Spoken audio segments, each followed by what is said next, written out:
Hi everyone, sorry. Oh, sorry I'm late. I was doing a poo.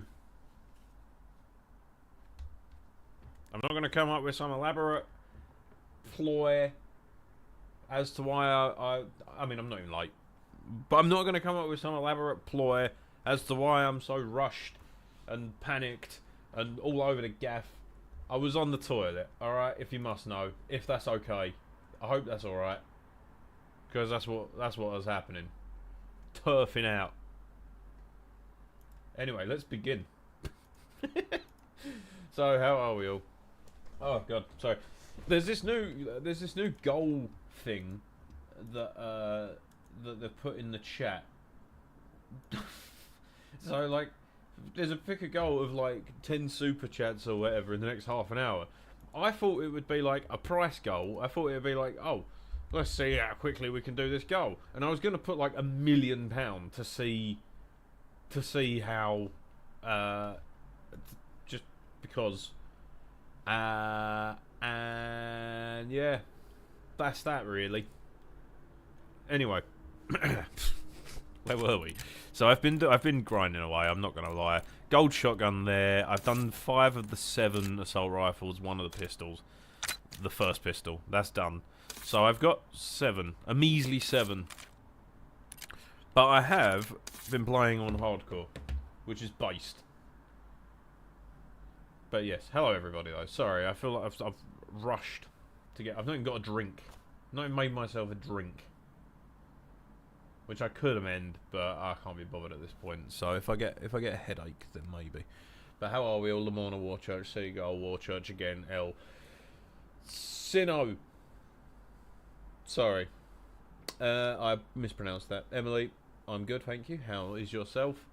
I've done one of the arse. It's a bit personal, but well done. Well done. We want stakeout. I suspect this is too loud as well. Actually, sorry. I've been sitting here listening to music for like the last half an hour. I have no excuse. I was dissociating. I was sitting here listening, using my ears, and then now I'm here. I know you meant assault rifles. I was playing.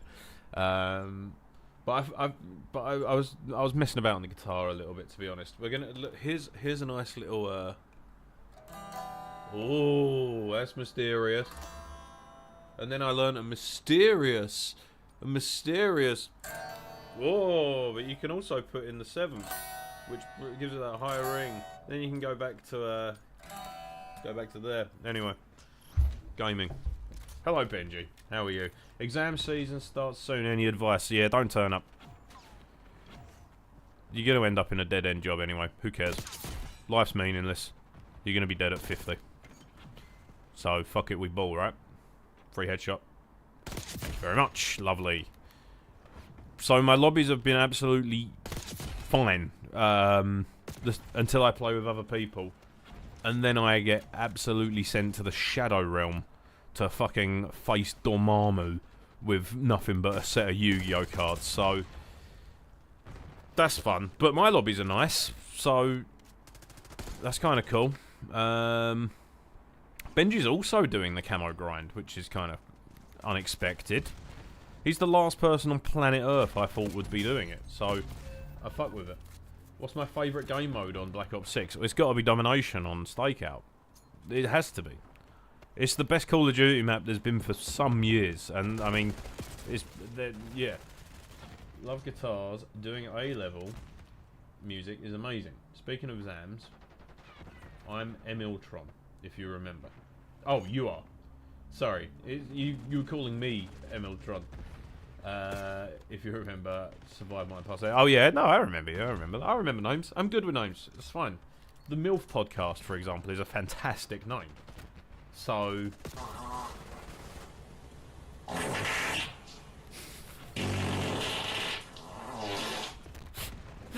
big ups to the 20 mums, L. That's like 2 kids and 2 months. That's mental. Microtransactions. Yeah, I'm at an age now where microtransactions mean nothing to me. I still find that funny.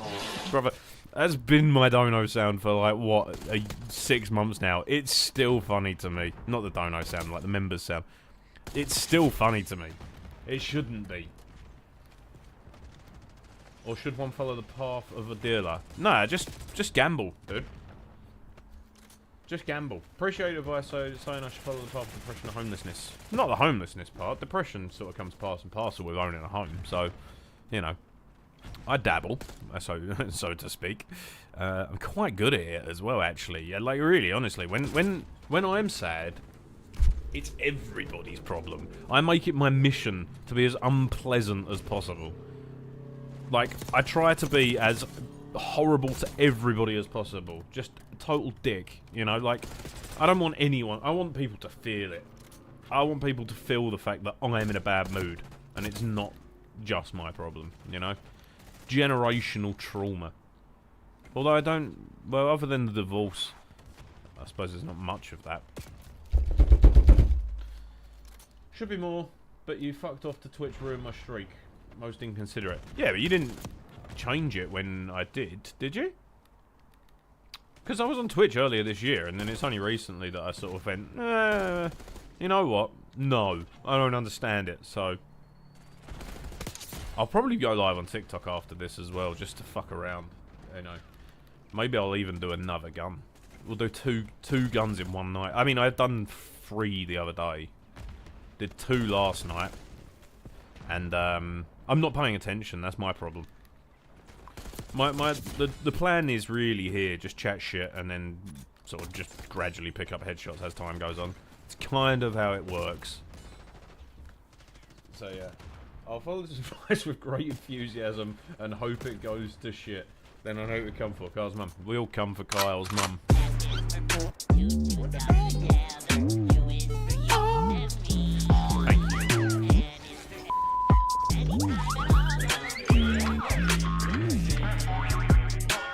Thank you, Suter, for the $1.99. Tell me your funniest joke of the day. Well, funny you mention it. We have, on the whiteboard at work, there's a joke of the day. Naturally, I have, as the funniest person on planet Earth, I've taken the responsibility of just being the guy. You know, I am the fucking guy. Today's joke, well, I had a competition with one of my colleagues. And we were like, Sue can get the most. Like I wrote the both. Like she picked a joke, I picked a joke. I was like, right, I'm gonna write both of them so that it's in my font. No one will know whose is who. You tell me your joke. I'll write it down. I'll write my joke down. We'll just put it there, and we'll get people to tally it. Which joke you think's better? My one won, landslide, absolute clean fucking slate. Wiped the floor with it. And it was a good joke. So today's joke is, buckle in everybody, this is a good one. How many tickles does it take to make an octopus laugh? 10 tickles.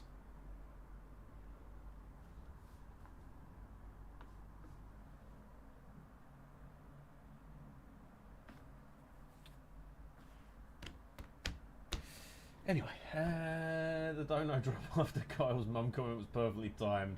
Like an audible mic drop. Yeah, I clipped it. What was your score?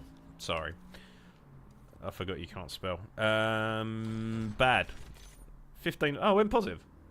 Ooh, that's good.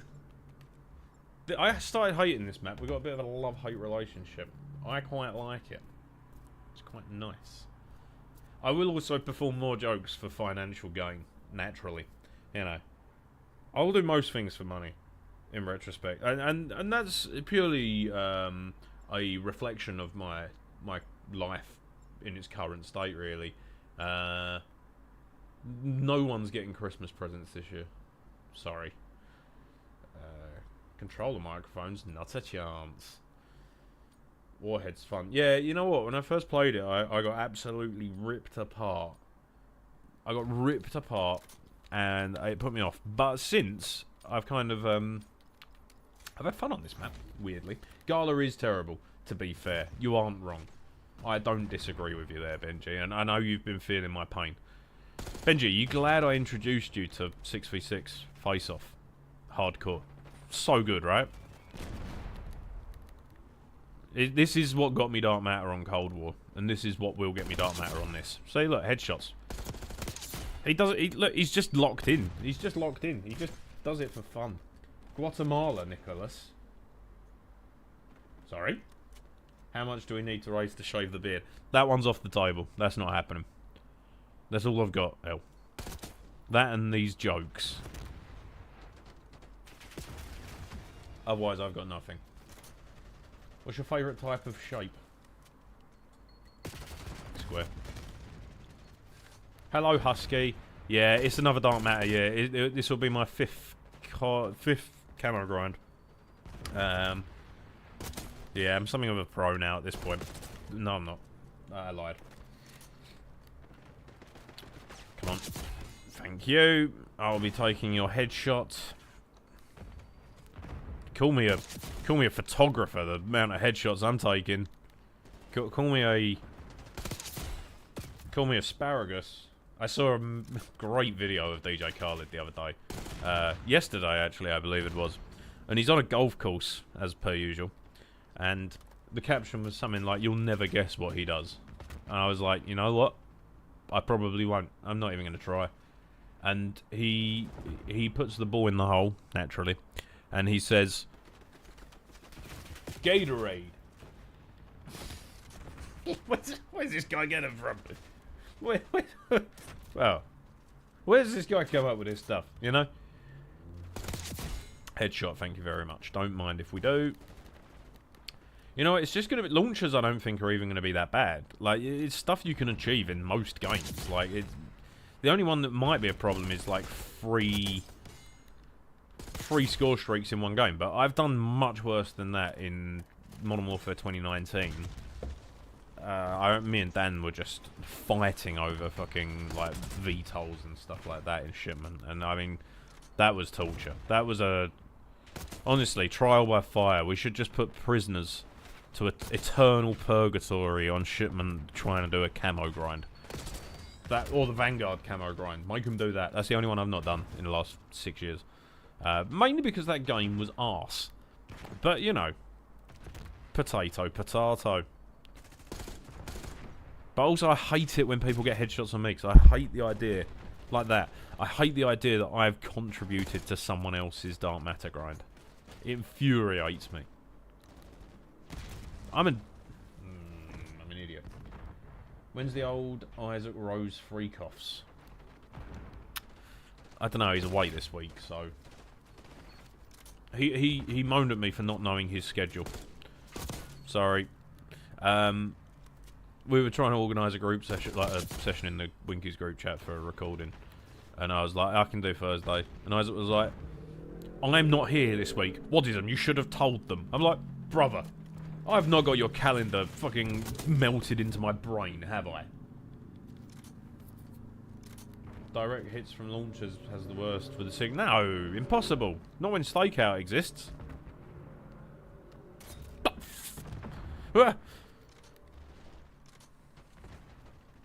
I'm like, bro, how am I meant to know what you're doing every day of the week? This is why, like, when people go, how's Isaac? I don't know. I don't ask him every day. I'll ask him if he's being sad and depressed, which, I mean, admittedly is most days. But, like, not my problem. Classic Isaac Rose moment. I know, right? It's just Isaac Rose's world. We're living in it. We've just got the privilege to live in it among him. No, stop. You know what? You're all getting killed.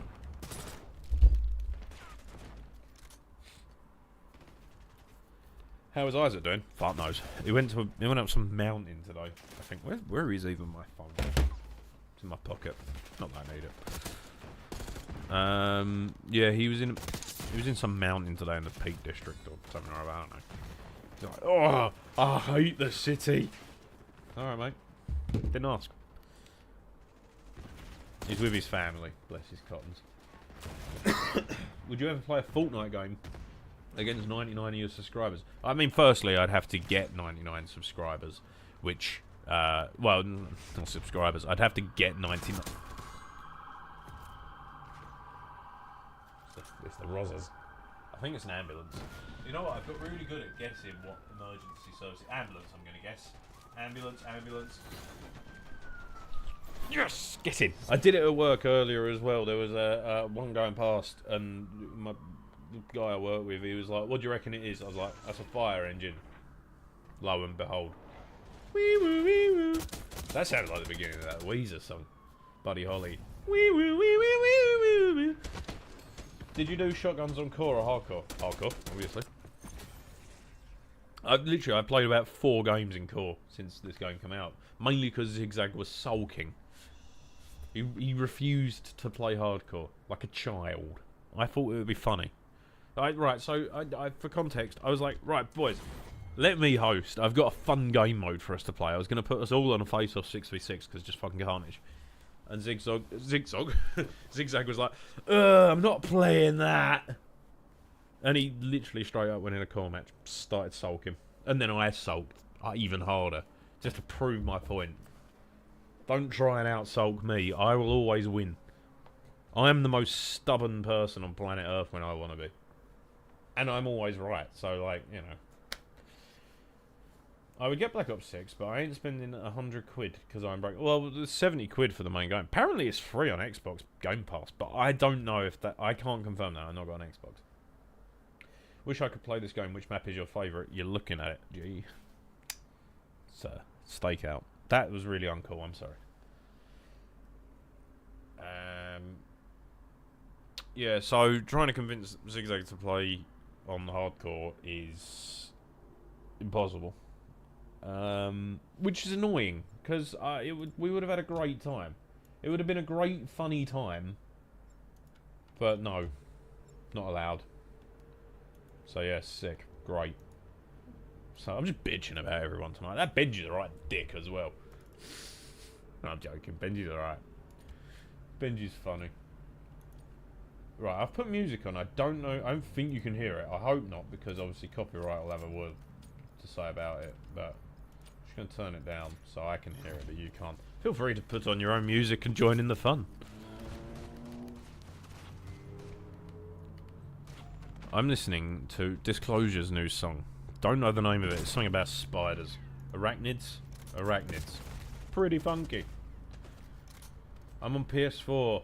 Just look, it's 99 quid. PS4. Oh, Jesus Christ. Black Ops 6 on the PS4.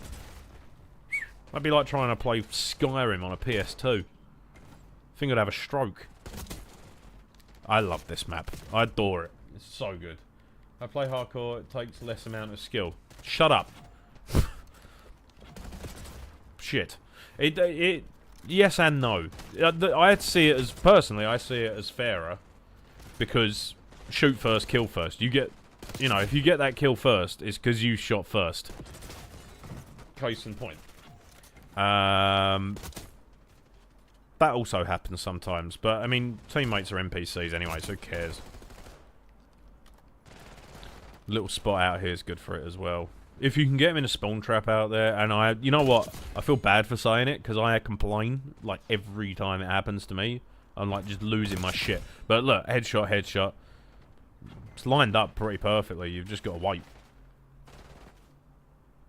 And they will come. Much like men at an orgy. No, mate, threw my PC in the bin. Yeah, Benji's fully retired at this point. And believe me, we've tried to make him come back at some point. But I don't think it's happened. He's past it. Bro fell off.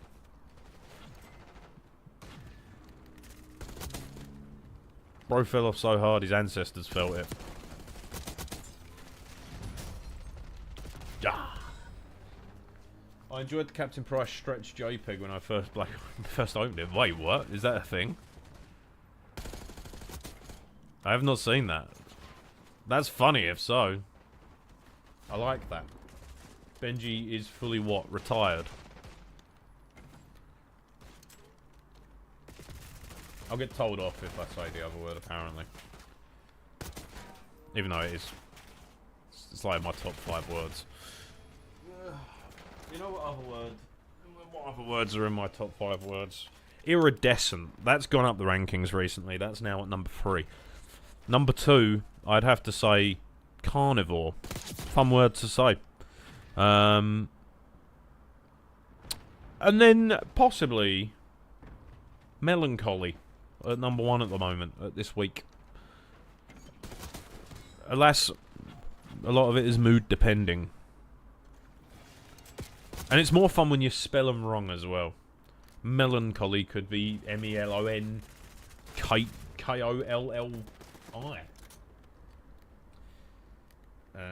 PS4 is honest dog poop, as I've been waiting 5 minutes for Fortnite to load. Yeah, you need to get that sorted, bro.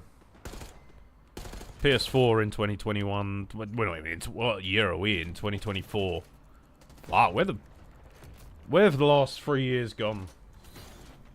When's the next member Minecraft series? Oh, Jesus Christ, that's a question. I haven't got one planned. The thing is, I've updated my perks so that it's simply just a support tier kind of thing, just for like a little bit of extra dosh, you know, just like if you like it, then you know it's one of them, just a bit of support. Helps me pay my bills, but I do want to do more stuff for it. It's just I've really got to be like I know I go through phases naturally. She's inviting me to the party. No, I'm not going to join your party, Holy, because I'll just get destroyed. And I adore you, but your lobbies are the worst. Unless that was a hint for you to join me, in which case, yeah, jump in. But God damn it, your lobbies are Jesus Christ. Homo sapiens are omnivores, and we are the last species of human. Well, so far. We're the last species of human at the moment. But obviously, you know, we're evolving constantly. So, we could, 1,000 years, turn into something else. Is it not letting you at all? It's weird. I'm refusing to join your lobby. I'm sorry. So, my lobby's bliss. Absolutely fine. As you've seen previously. Her lobbies... Jesus. Pain. Doing the silly thing.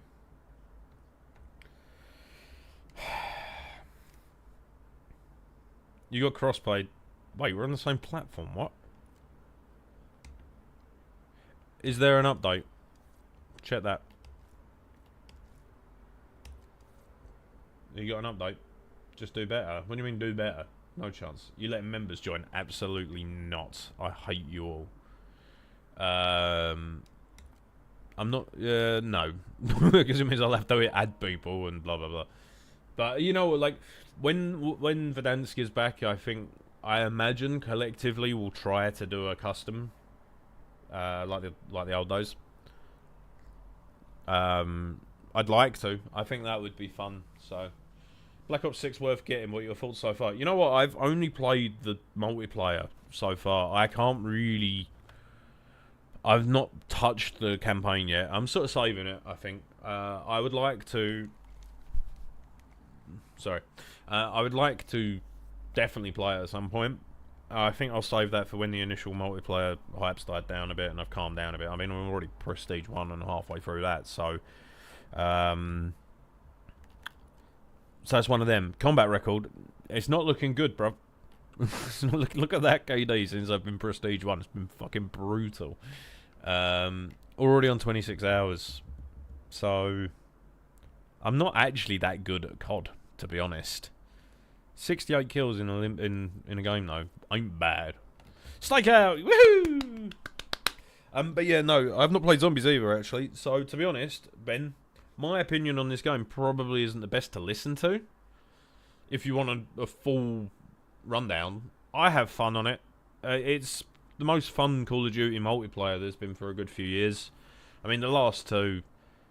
I mean, you might as well put your balls in a hydraulic press machine. You know, if you want to put that on a fun comparison scale. Vanguard. Holy shit, that ain't gonna be started on that game. And their Cold War was alright. I feel like this is sort of like if they'd given Cold War polish and if they'd actually had the time to do what they wanted to do with it, it's, you know, it's pretty much the finished product. The odd glitch and issue here and there is Call of Duty. Skill-based matchmaking's whack, but I mean, it's been like that for years now. It's the best COD I've played since... Lovely, headshot. It's the best COD I've played since 2019. Because, I mean, and the thing is, that game's a bit hit and miss anyway. I found that's a very divided game in terms of the community. As far as I'm aware, not that I'm in touch with the COD community or anything like that. Just from like what I've read, heard, blah blah blah. I really liked 2019, but again, I think I'm looking at that with rose-tinted glasses because I spent a lot of it in lockdown, furloughed, sitting about in my pants at 5 in the morning, playing it. So I think naturally I'd be biased towards it. And again, like I had a lot of good memories on that, like me and Dan getting Damascus in the same game, and you know, it was the first time me and the boys had kind of gotten a COD together, which I don't know why we didn't do sooner, to be honest, because it was a bit of a no-brainer, really. And the same with Cold War, actually, I think. I got good memories on Cold War. Not as much with the boys on that one. We didn't play that as much as I'd like to, although we did have some good sessions on it. Yeah, it feels... I mean, I'm always going to be biased and prefer the OG CODs, like the Golden Era or whatever they call it. Like OG Modern Warfare, oh, COD 4 all the way through to Black Ops 2, I suppose. But yeah, this is worth getting, I think. Dan's double streaming as live on Twitch. Wait, he's live where? It's fine. I'm calm with it. It's not like he needs permission. It's fine. But, yeah, definitely, yeah, like Benji said, this feels like they've actually paid attention to this one, which is nice. Not seeing the issues that we were getting with Vanguard, Modern Warfare 2 and 3. The maps aren't bad for the most part. There's a couple of stinkers, but every COD's got a good few stinkers. I mean, the last two games have had stinkers. This one's got stinkers in lowercase. But it's only a few. There's 2 or 3, maybe. They all serve their purpose, I guess. Like, Red Card, which is a map set in a football stadium. But it's only like the fraction of a football stadium. It's a little big if you're just doing... There you go, 75 headshots on that. Lovely. It's a little big if you're just doing... Team deathmatch, kill, confirm, whatever. Probably same for Dom. If you had... maybe 8v8 on there instead of 6v6, it probably would fix the entire problem. So it can be a little bit of a void at times. As much as I can complain about the small maps, they serve their purpose. They're just fucking vessels of chaos. So, I mean, I like a small COD map anyway, but that's because I've always done camo grinds, and it makes life a hell of a lot easier unless you've got long shots.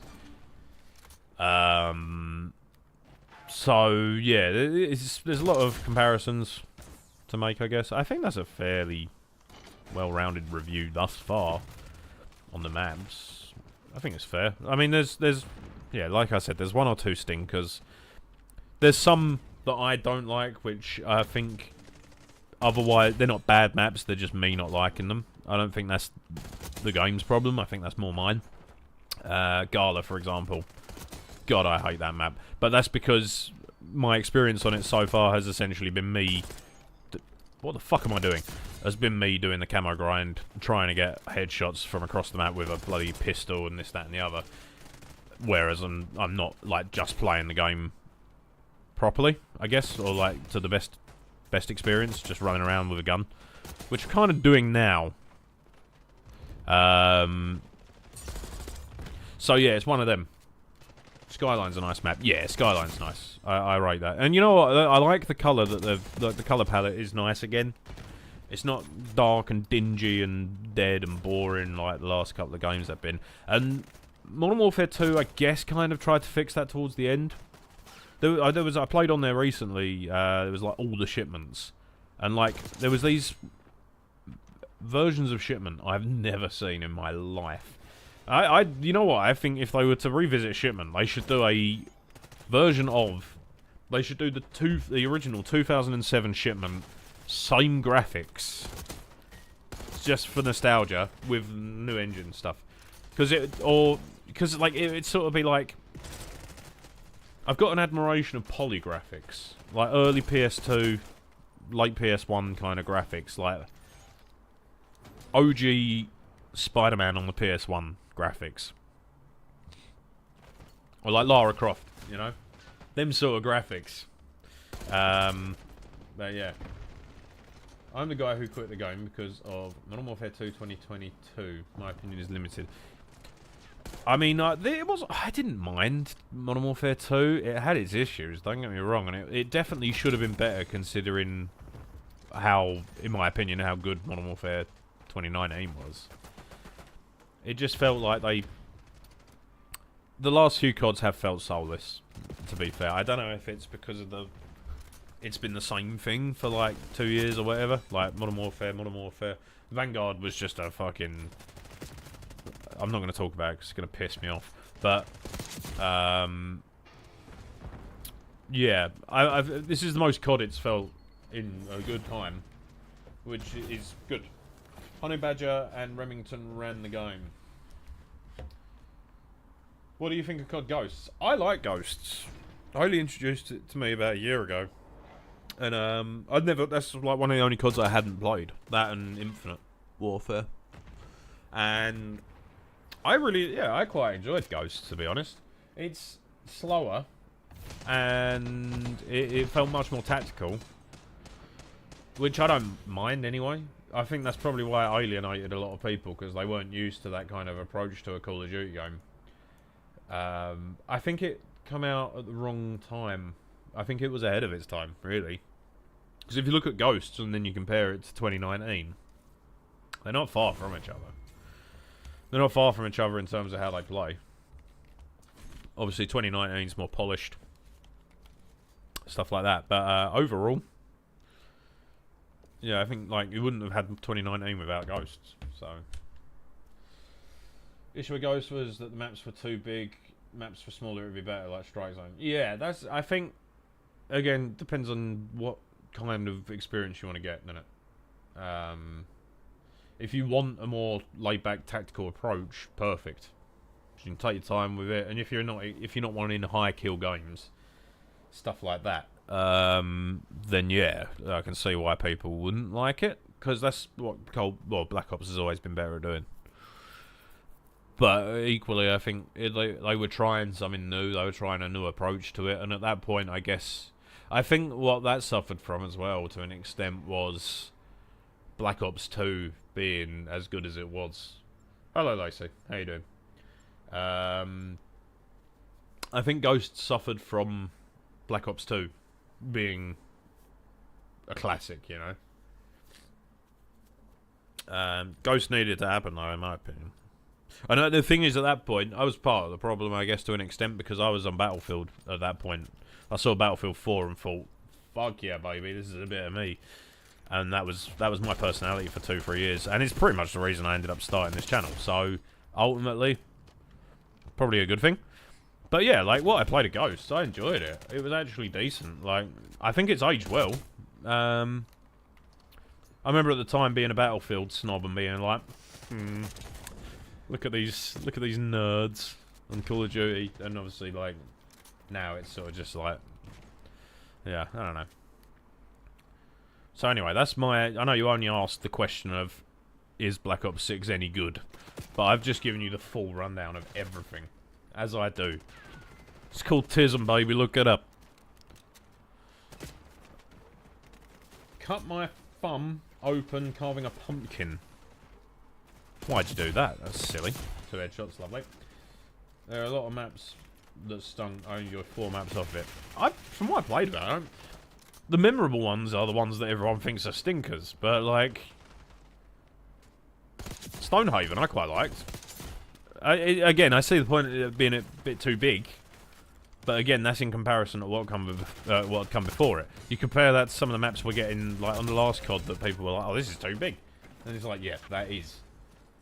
Black Ops 6 the best COD in recent years. Oh, 100%. Yeah, at least in 5 years. And I think in time it will be the best one since Black Ops 2. I think. Once it's fully in, polished, the lot. Once it's updated, has its seasons. And I kind of hate the fact that we've kind of got to wait on that these days, but at the same time as that, it keeps the game's life cycle going, I guess. People's attention spans aren't what they used to be.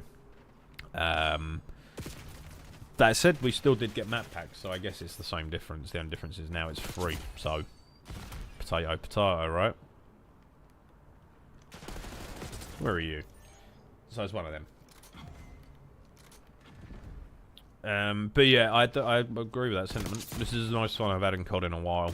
When Modern Warfare 2 and Modern Warfare 3 come around, it did feel... I mean, I did camo grinds on both, so it's not like I didn't play them.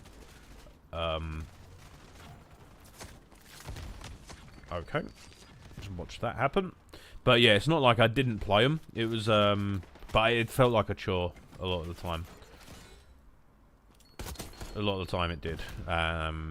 Whereas this, I'm sort of like... I feel more casual about this. I'm not like... Because I've done a couple of camo grinds now, so I know what I'm doing. So, it's not like... I'm not itching to get on every single day, but at the same time as that, like, I'm enjoying it when I do play it, and I'm playing it in limits, rather than just blitzing the whole thing in one go. But yeah, no, I agree with that sentiment, certainly. No map Call of Duty as a whole, which is overhated as a cave from Modern Warfare 9. Yeah, I agree. I love that map. You know what? I like most of the maps in 2019, to be honest. I was actually a really... I mean, I know I've spoken about it already, but I really like that game. Piccadilly... For Search and Destroy, Piccadilly was fantastic. I will say that. Piccadilly was fantastic for Search and Destroy. What a great map. It was hated at the time as well. But it was actually a decent map. Nice little 3-lane system. Well, I mean, I guess for me as well, it's like, I know Piccadilly Circus reasonably well. I took Kyle there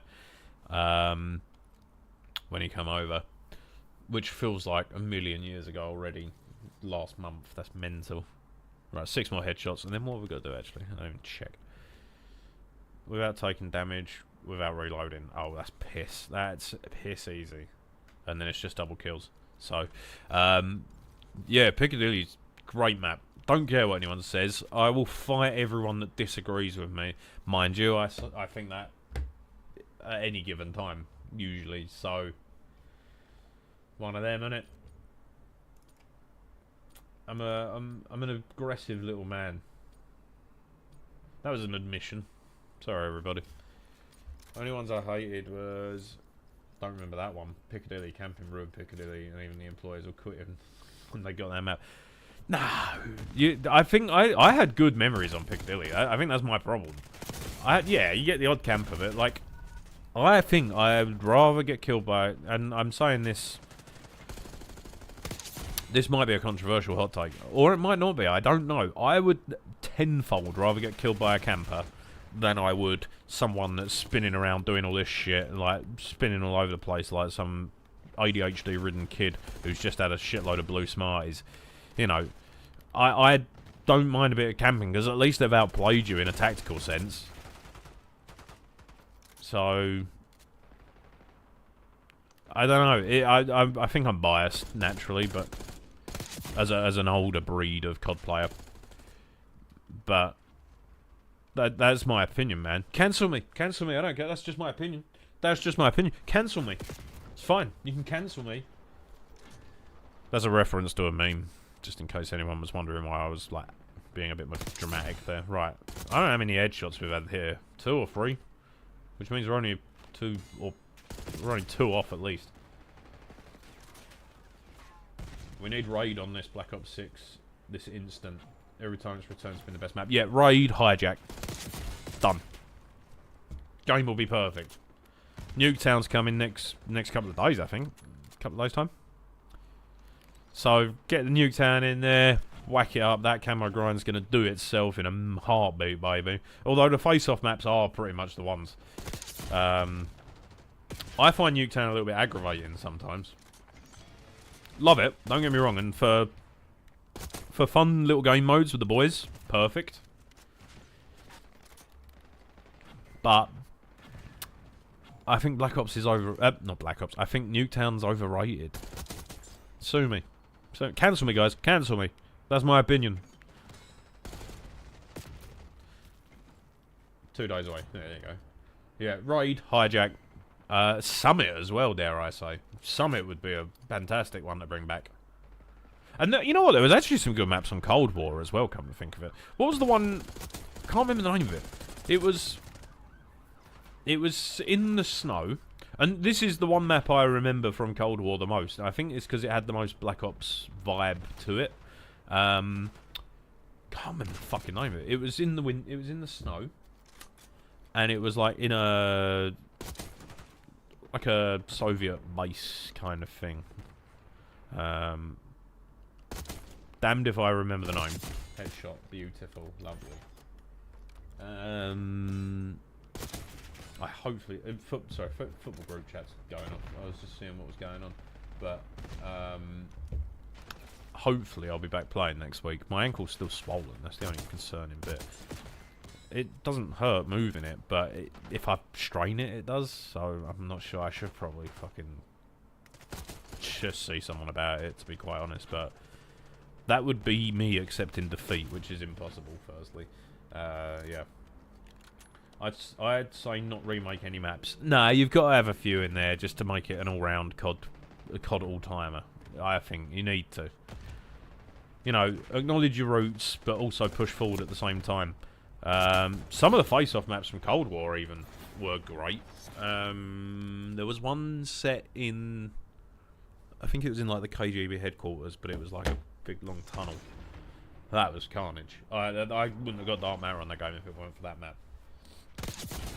Is the map Crossroads? You know what, let's find out.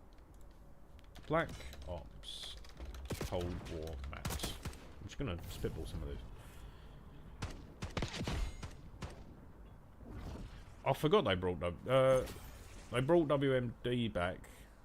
WMD's a great map as well. Standoff. Also, yeah, Jungle. Jungle's a great map. Crossroads. Let's have a look.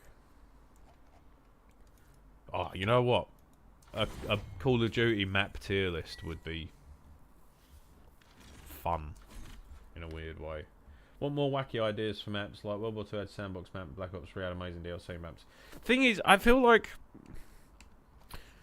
that's a tricky one, because as soon as you dedicate yourself to that, you gotta go all in. If you want to keep some form of continuity and actual immersion in the game, actually no, I'm deep in it. Yeah, I wouldn't mind some silly ones. Crossroads, no, I don't think it was Crossroads. No, Crossroads was a big one. Decent map actually, that, but wasn't Crossroads. The one I'm thinking of.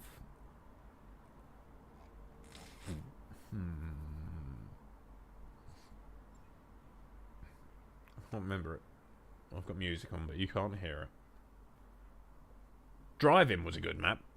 That was a good map, actually. Can't remember it. Cartel, actually. You know what? Cold War had some good maps. I'm not going to lie. There's actually some good maps in that game. I can't remember the fucking name of it. Was it no, it wasn't Armada. Armada was a bit of a stinker, actually. Mind you, 3 lane. I didn't like the up and down sort of aspect of it. This thing's freaking out. What's going on? What's deprogram? I do not remember that map. I sort of stopped playing after like the 2nd season or whatever. Why am I still going for headshots? Don't need them. Thank you for the kills though. Lovely. Thank you.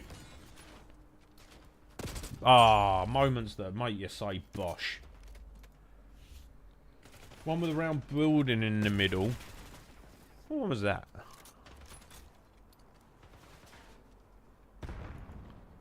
Ah, I've just closed the bloody thing.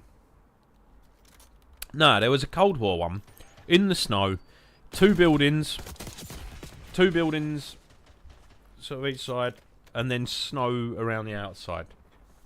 Not 3-lane necessarily, but it was a decent COD map.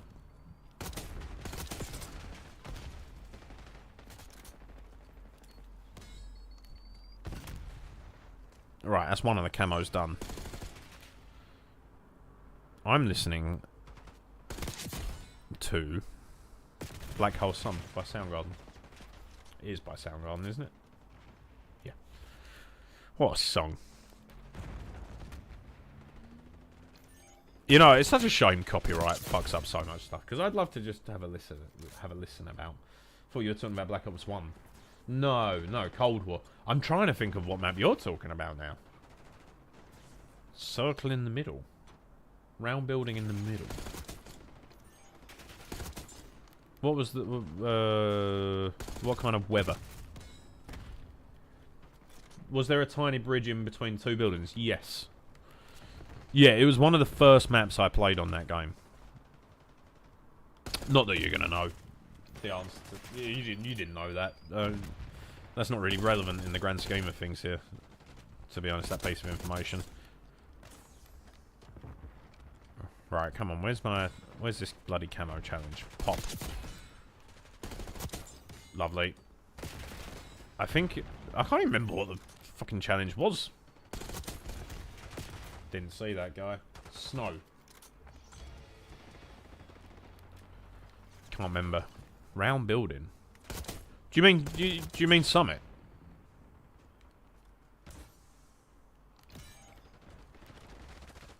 Summit was a great map.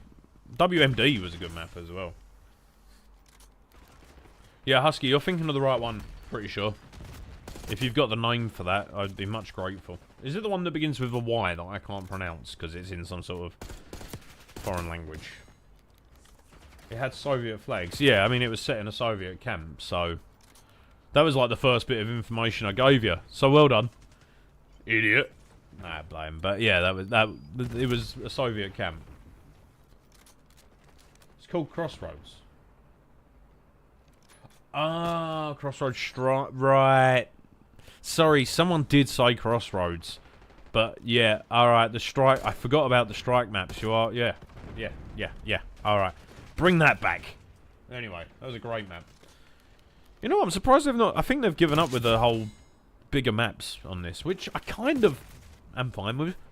I think part of that was as well, they were like so focused on Warzone integration for the last few maps, for the last few games. This feels like the first COD where they've actually tried to make a Call of Duty and not a Black Ops with... fuck me. It's the first Call of Duty in a while that they've tried to make a Call of Duty and not a Warzone that just uses some of the elements. Do I mean Yamantau?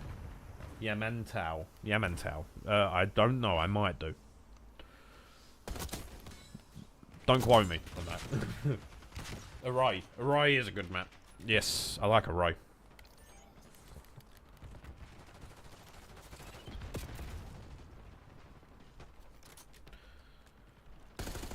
Oh, sorry. There was a map on Cold War.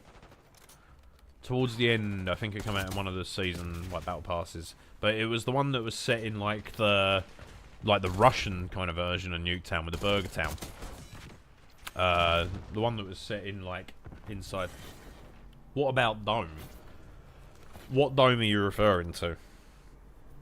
Modern Warfare 3 Dome or World at War Dome? Which World at War Dome went hard back in the day. That's a fantastic map.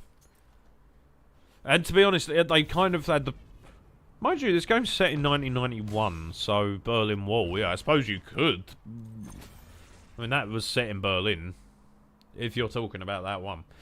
That would be cool. I'm surprised there's not more Berlin Wall maps. Berlin Wall would be a cool concept for a map. You got the map boundaries of each side of the wall, and then it's like no man's land in the middle. That'd be a cool touch. Fuck, they should hire me. I know history. I'm funny sometimes, and like, you know, I'm just the idea guy. You know, it's just one of them double kills. Right, we need some double kills. Let's go through some of the camos. Cherry Blossom, oh, fantastic. I like that one. That's cool. Speed Demon's kind of nice. Wood. That one's cool. It's gotta be that. I don't like the fact you've got to get the headshots to use. Mind you. Thing is, realistically, at the point that you've unlocked the special camos, you might as well just go for gold. So, Modern Warfare 3 Terminal is good. It's got to be OG, Modern Warfare 2 Terminal. They have cooked with a camo. I liked what they did on the last game, where you could use any camo on anything, like from the off. But yeah, Berlin Wall was a map. Yikes! Don't even remember that one. Was that on Cold War? The camos look really nice, though. I will say that. Headshots so much better than get kills from behind in smoke. Yeah, I do agree with. Yeah, literally the only thing I change about the camo grind is the fact that I'm limited to them initial police car, I'm guessing, just judging by the speed and the lights. Shit, it's an ambulance. Maybe I'm not good at that. Black Ops DLC. Don't remember that. So therefore it didn't happen. Hello, Spider-Man. Please tell me you're coming to my birthday party this year. Mum said that if I didn't eat my vegetables you wouldn't, but you wouldn't do that to me, would you, Spider-Man? I've been a good boy this year.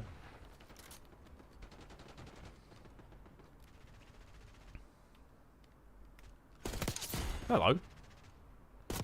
Sorry, you had to die in order for me to get my gold camouflage, which is ultimately more important than your life, so sorry. Die. And you. And you as well, while we're here. You know what? Death for everyone, including me. Origins was a good zombie map. You know what? Never played it. Maybe once. Might have played it with the boys once. The best zombies map is the OG Doris. The OG one, World at War. The classic. Them maps, like, honestly, every map in that game, DLC, like, from start to finish on that game, zombies, perfect. Flawless, dare I say. You know, Nudged It and Toten, solid start. Solid start. It was a little bonus game mode they put in as a bit of a laugh anyway. You know, that was a fluke, and it paid off. Then you bring in Verrückt, fantastic map. Bit of confusion in there, bit of horror. Nice, you know. Shi No Numa. Oh, this is a bit different. What's this? Hellhounds? Ah! And then to go to Doris after that. Fantastic. Honestly, they were cooking with that game as well. The World at War gets so overlooked. It's such a shame. But again, that's a test of time, I suppose. That was a good Cottier, damn right it was. Defo Swing by. Thank you, Spider-Man. You're the best. I prefer you to Batman any day of the week. I actually do, to be honest. I like Batman, but he's just edgy. That's his thing now, isn't it? Like, oh, my parents are dead. That's basically Batman. We get it. You got daddy issues. So I have 90% of women these days. What separates you from them, Batman? The only difference is you've not got an OnlyFans page. They have. At least they're making money from that. You're going out fighting crime. You know, and what are we paying taxes for? If what we paying taxes for, if Batman's going out and fighting all the crime, what's the point of paying taxes for the police? If Batman's just going to do it anyway, I've got beef with Batman now. Fireworks. Right-ro. Anyway, that's my beef with Batman. You know, I pay taxes so that the criminals are stopped, and you're going out there just... We have gold. We have gold, ladies and gentlemen. What gun next is the question. What should we do? Pistol? Don't know if I can fathom do another one. Advanced Warfare had great maps as well.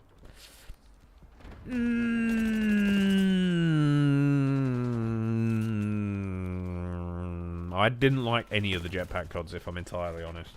Even Black Ops 3, I tolerate it. I wouldn't optionally play it.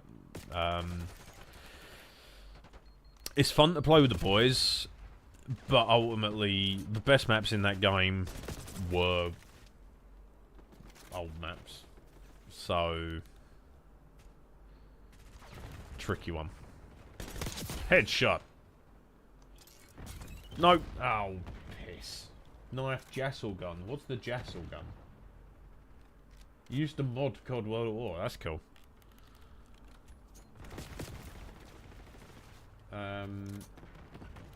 Yeah, I wasn't a fan of any of the jetpack CODs. Never liked them. I always had a problem with them. I think it's a me problem, admittedly. But at the same time as that, like, you know, I think Advanced Warfare, yeah, that was a good basis. That was good to try it, and at the time it was new and refreshing and blah blah blah, but by the time you're getting like the third one in a row, you can clearly see that the people don't want it. Oh, the last assault rifle. I have not got it unlocked at the moment because I have prestiged. But that was going to be the last one I do in this. We just scissored in the sky, rock and roll.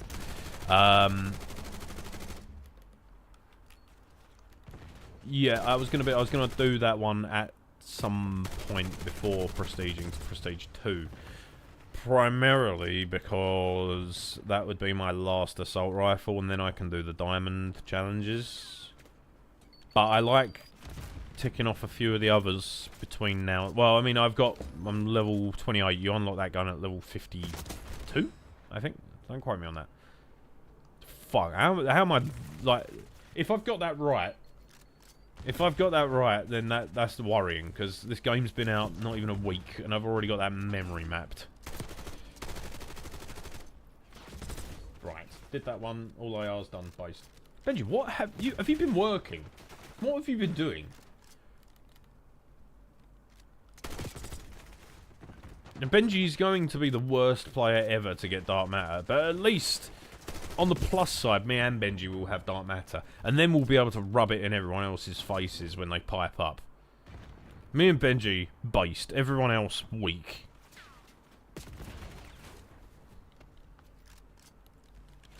Learn the movement, buddy. No. I don't want to. But, brother, I got like 8 gold guns. I don't need to learn the movement. Why would I need to learn the movement? This is working just fine. And I'm stubborn enough to have the lowest KD on planet Earth, but Dark Matter, I couldn't care less. That's not a problem for me. It's a problem for everyone else. And when I've got Dark Matter, that kid's a sweat. When I've got Dark Matter, I'll have the last laugh, and then I'll be king of all the people. Look, see? Look, he just gets headshots like that. He doesn't even blink. Headshot, headshot. I mean, well, one of them. But, you know. Booked holiday off. Brother.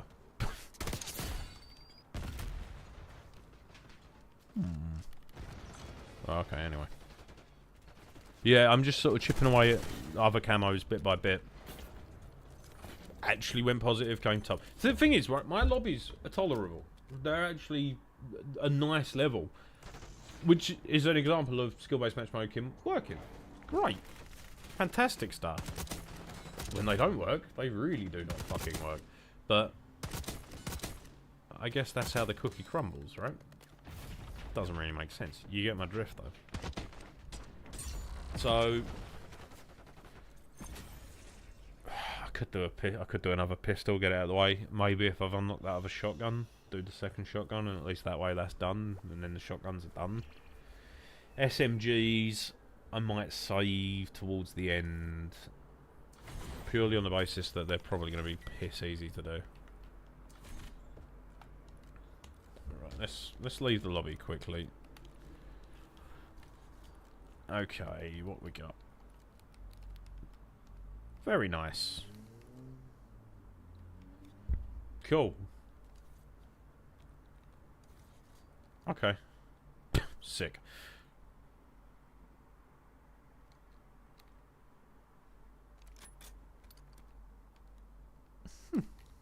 It doesn't let you inspect in this. That's the only other annoying thing. Looks nice though. Kind of figured out a decent set. The thing is, I find a setup that works at like level 5 on the gun, and then I'm like, yep, that'll do. I like that it doesn't feel like there's a meta. Well, I suppose playing in hardcore as well, naturally it feels different, but right, that's done then. So all that's left for them, did that in 375 kills. That's a new PB, I think. Yeah. That's not bad. That means that with that gun, 1 out of near enough 4. A quarter of my shots are headshots. A quarter of my kills are headshots. That's a good ratio. Whereas the first gun I did, tell a lie, that was the first one I did. 744, which means 1 in 7 was headshots, essentially. Although, actually, I would have done the headshots in less than that anyway, because obviously I had to get... Anyway. The Goblin, that's... I had fun with that. That was good. I did that in about 2 hours. Fantastic. Permanent unlock available. Oh! I didn't know you could do that. Alright, yeah, let's play with that now. Brilliant, alright. Well, there we go.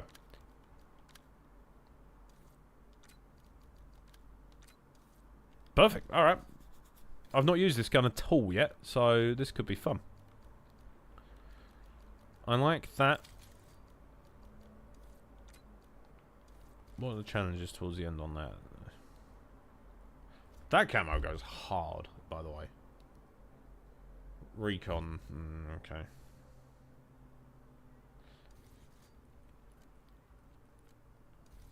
Okay, cool.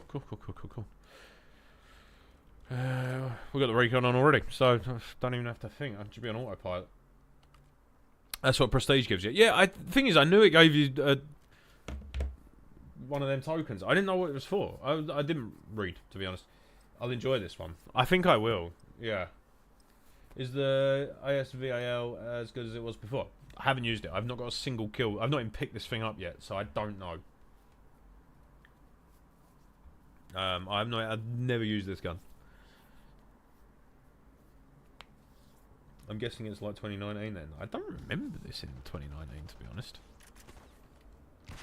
It's naturally silenced, which is kind of cool. Good start. Should we see how many... we'll see how little kills I can do this whole challenge in. 2 for 2 so far. 2 for... like, imagine 100 for 100. That'd be insane. Although, as soon as we play Stakeout, that's all etiquette's going out the window on that. No! Stop it! Almost done headshots on a shotty. Yeah, the shotguns weren't bad once you got a couple of bits unlocked. They're actually decent. Good start, gets flashbanged. That's pretty much my life, to be honest. Some days I wake up and it feels like I've been flashbanged. Though that's a good way to start your day, I guess, right? 3 for 3. Oh, you know, I'm being too particular now. That's the problem. No! I remember it was so broken at the time it was released. It was like getting wall bangs across the map. Gun used to be broken. I remember that. That was quick. 4 for 4. 4 for 4. No! I'm being too meticulous. Is meticulous the word? I don't know what the word is. No, stop. I need a grip on this. We've done that one. We've done that. I've read that one. 5 for 5. What I'll probably do is after I've done this gold. Well, we'll see. When it gets to 2 hours, I'm probably just going to transfer over to TikTok anyway, just so I can touch base there, because I've not been on there. That's 6 for 6 as well, by the way. As I've not streamed on there for like a week and a half. The other side of the Wadism Canon fan base will be getting concerned about my whereabouts. Also, it's been stinkers after stinkers on the fucking uploads lately. It's because I'm doing a 10-part Dale and Dawson fucking thing. Flashbanging yourself every day builds up resistance. Yeah, it's all down to tolerance. That's all it is. No, fucking hell, we are 8 for 8 on headshots. This is wild. That should have been 9. Never got used to its recoil pattern. You only had 20 or 30 mags. Fire rate was mad. Kill time was bonkers. Thing is, on hardcore... Fuck, we're actually 9 for 9, dude. Fucking stop. It's 2024. You're still using flashbangs. What's your problem? Unloved. I'll just have a wash. You smell like... dog. Yeah, no, I... Fuck me. Alright, okay. I'm sorry for saying my lobbies were nice. That's aged like sour milk. 10 for 10. 10 for 10. 11 for 11. What the fuck? No! Oh, it was a matter of time. Alright, we're back on track though. We're so back. You know, that's pretty fucking wild. 12 out of 13 kills. Headshots. Are you impressed? You impressed? It's like... hit marker. For real?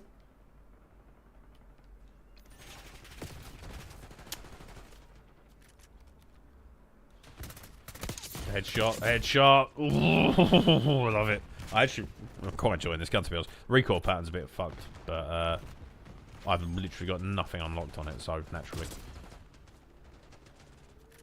Big advocate for the Kilo 141 and the M4, so the MP5 HCL, and it was good. Yeah, they were basically the guns. Like, the Kilo was the guy, you know? That was the first gun I was using on Warzone, and it was the guy. That gun fucked. But, once the Graw come out, that game was completely changed. At least I died to a teammate there, that's calm.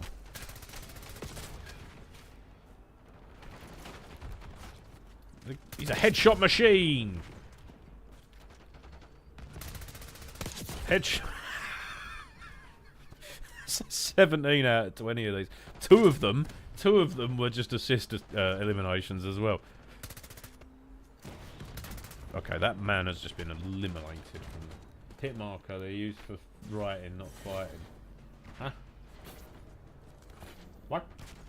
Kilo was the first gun I got gold. I think the L85 was on Modern Warfare 2019, as it was on this. They've changed the name of it, but it's the same gun. I only use it because it's British. And I've got you know, I just like that gun. I don't know what it is. Apparently it's awful in real life, but I actually quite like it. Right. I'm not even on this planet there. Bro took some space crack. What's going on in the football group chat?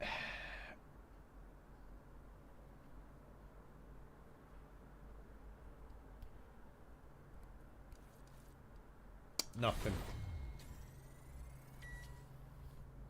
Nothing at all. I'm listening to Bowie as well, so I got everything I need right here. Level 3 and we've already done 17 headshots.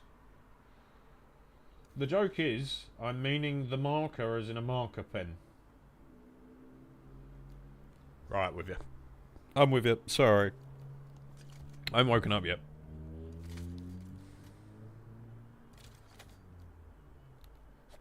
That gun looks like it bangs, dude.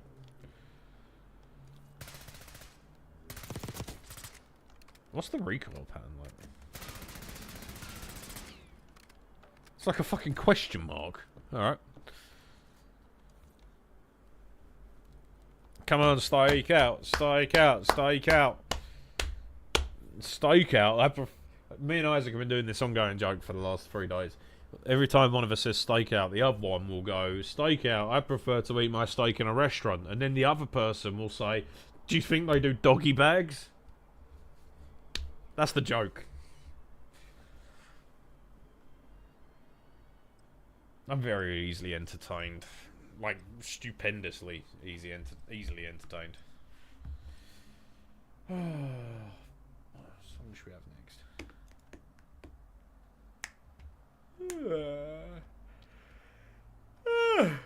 Tired.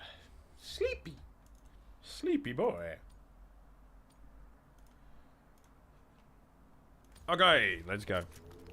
You know what? I'm not going to do the whole way. That's what they want me to do. And you know what?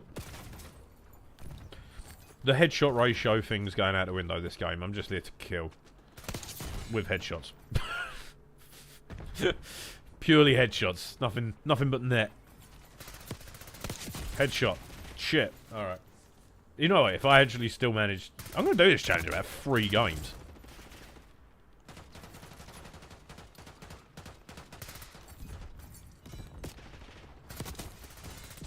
No! Okay.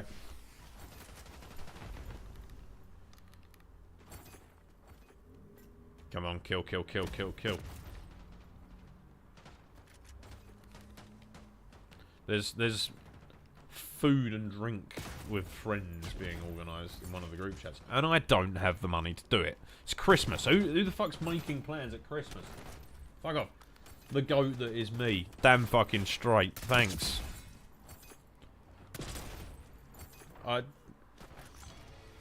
Thanks, 40. I know it's 40, but, you know, it's just more fun to call you 40. Because you got like 4 O's in your name. Right. Bro's got a name like he's about to drop in a 2009 Modern Warfare, though. Another kill for the collection. Another headshot for the collection, more importantly. That's a good joke, Benji. Have a sticker. He'd probably eat it. That was my favourite thing about being given stickers at school. They tasted really good. Stop real. My friends have planned a Christmas party, but I'm not having fun. Well, the thing is, I've got my annual Christmas shindig with my boys. Like my real life boys. I think we're doing a Chinese buffet. Secret Santa, I might ask to just opt out the Secret Santa this year, to be entirely honest. It's just 25 quid I don't need to spend. Like, I'm more than up for going for a meal, getting absolutely shit-faced in a Chinese, ruining the night for everybody, but, you know, I can't be buying another fleshlight and putting it in something for my boys again. It's been 3 years on the bounce now. I'm running out of, like, the will to do it. But then we're talking about doing a Secret Santa as well, and I'm like, I don't want to spend money as it is, let alone spending money for something, like, I talk to, obviously, a fair few people at work. There's a fair few people I don't talk to, though. If I get one of them, what the fuck am I going to get them? Like, oh, here you go, I bought you a 10-pack of vapes. Which could be funny, I guess. Like, I like the idea of, like, if you're doing a Secret Santa, don't piss, do piss about. Don't, like, none of this nice shit. Just go for something stupid. I got you a pack of crayons and a watermelon, you know? Stickers were great, but crayons tasted so much better. Yeah, see? I read that comment, I think, out of the corner of my eye and thought, yes, I'll make a whimsical little anecdote about crayons. College class are doing Secret Santa, and my other friends are hosting a party, and now I've bagged a GF. I have to buy her presents as well that I do not have. Did I just get? I got a headshot without looking. I have to buy presents. I do not have the money for all this. Yep, real shit. Like, honestly, it's not even that I don't like doing Christmas shopping, because I do really enjoy it. I need to pay my bills. I need to pay my bills, and I've got birthdays coming up. I got like 2 birthdays in the space of, like, my dad and my mum's boyfriend within a day of each other.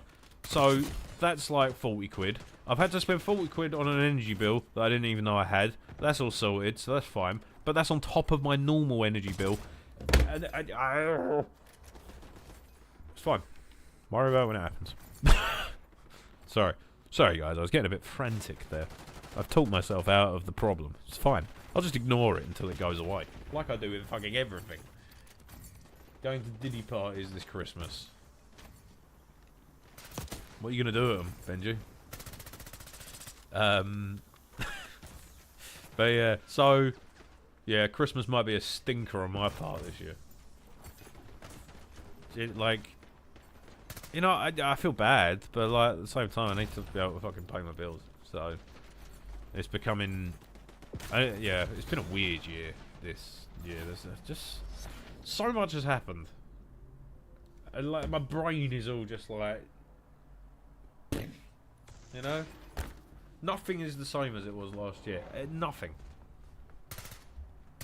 It's weird. Anyway, sorry, that was a bit too real for a second there. We almost opened the Hurt Locker up. Didn't like that. Had my own entrance music to Diddy. Benji, I know exactly what you're thinking already. I know exactly what you're thinking. I've got the video in my head. Benji likes wrestling, everybody. Benji's got a wrestling entrance. I'm assuming that's what you're thinking, Benji. Top of that, I have to buy Halloween costume drinks for a party tomorrow. A party on a Thursday? What? That's insanity. Luckily, no one's invited me to a Halloween party. You know, as you get older, it's... Oh, thank God I've not been invited to a party this year. Like, don't get me wrong. When, like, this time next year, I'm assuming everything will be fine. I'll be much more settled and, you know, hopefully I'll be better off. For God. The last thing I need right now is anything outside of work, like, outside of this and work. I just need to exist here. And it's kind of what I'm doing anyway, to be honest. I just need to exist here and not spend money.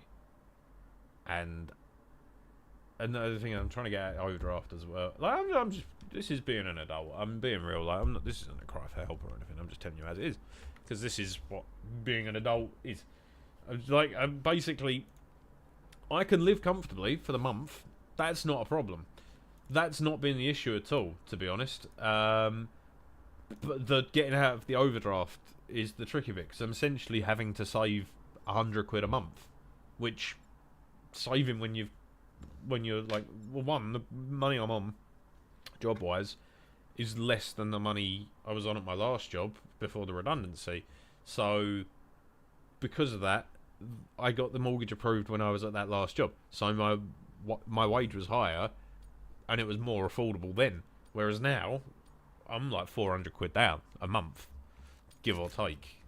So it's a little bit like, well, I mean, I can afford to live here. That's not a problem. It just means I can't do anything else. I can't do anything basically. I can afford to have one fun day a month. Essentially, is what it is. So, like Nottingham's what fucked me, to be honest. Actually, you know, like that trip, the whole trip, come at the worst time it possibly could for me. And that's not anyone's fault in particular. It just happened to transpire that way.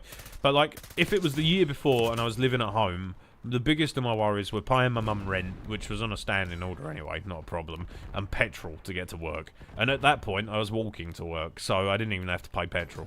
So, like, if it was then, I could have gone absolutely bananas. And the thing, I was in a much worse position than this a few years ago anyway, just without a mortgage, so maybe not. But like, and these things evolve. I've got 50p you can have, pal. Put it towards your house funds. No, it's fine. I'm fine. Like, well, no, but like, like I'm just. The more I talk about it, the more at ease I get with it. You know, it's just one of them. I'm just venting. That was an Among Us reference. But yeah, like, it's. I've been here since March, and I'm still getting used to it. You know, this is a complete different way of living. I don't think I'll have this knuckled down for at least a year or two. Live on my own. You know, I like it. I like living on my own. It's great. It's fun. It's stressful money-wise, but ultimately, I've got a job where I can still get to work if I've not got a car. I'd have to sacrifice football if I didn't have a car, but I've had to do that anyway because of the ankle. So, yeah, it's just one of them. I mean, I need to start seeing this more seriously and really sort of rebuild things, which I was in the process of doing last month, and TikTok's helped a little bit, which is good. But I need to kind of, because this could really be a second job just for a little bit of extra funds at the end of each month, which, yeah. So, if it comes to it, I'll get a second, or a third job, I suppose, including this, but I'll get a second job if I have to. This, some of the shit we have to do, you know?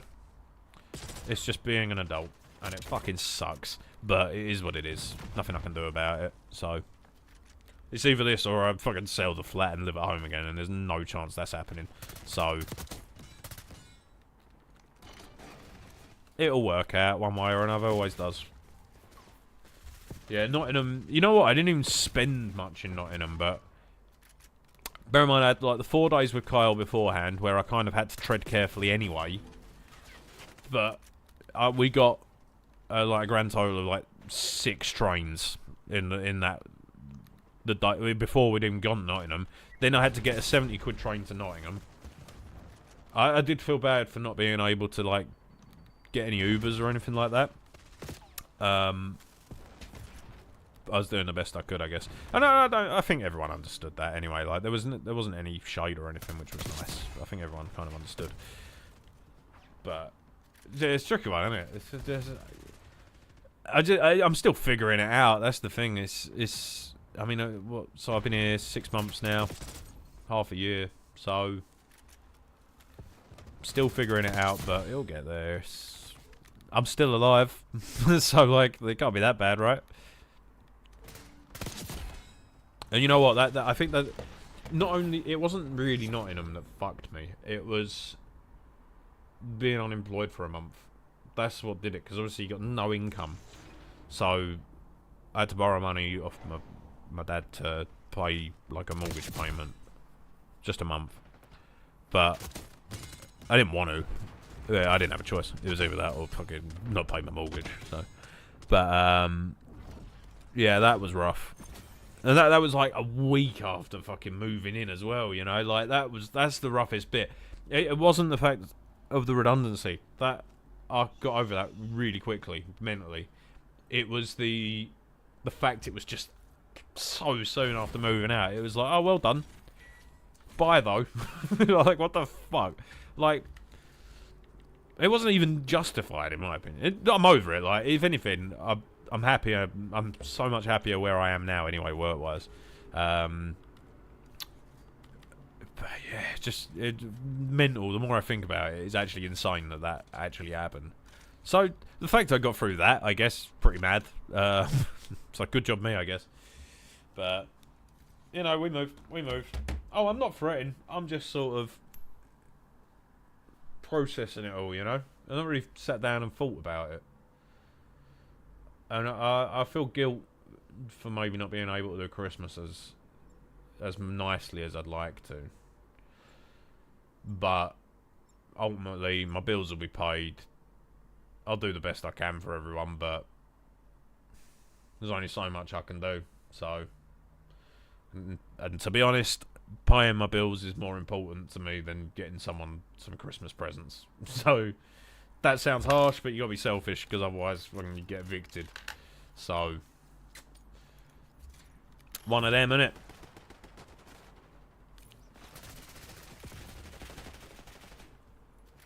It'll be alright. Like I said, nothing's even wrong. Like, nothing's particularly wrong. Bit skint, but like, I've always been skint. Like, I forget that.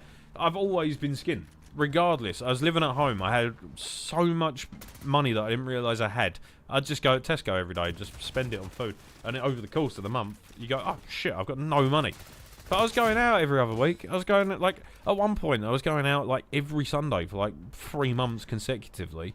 And then that was including Fridays and Saturdays. I went on 3 holidays in 2019. Like, I didn't realise how much money I actually had. I was just always what I thought was skin. And, yeah. Now I'm experiencing actual skin. It's fun, though. I've got yogurts. I got yogurts in the fridge. I got yogurts in the fridge and juice. So, you know, I did a food shop yesterday. Little food shop. 20 quid, actually, to be fair. Not bad, either.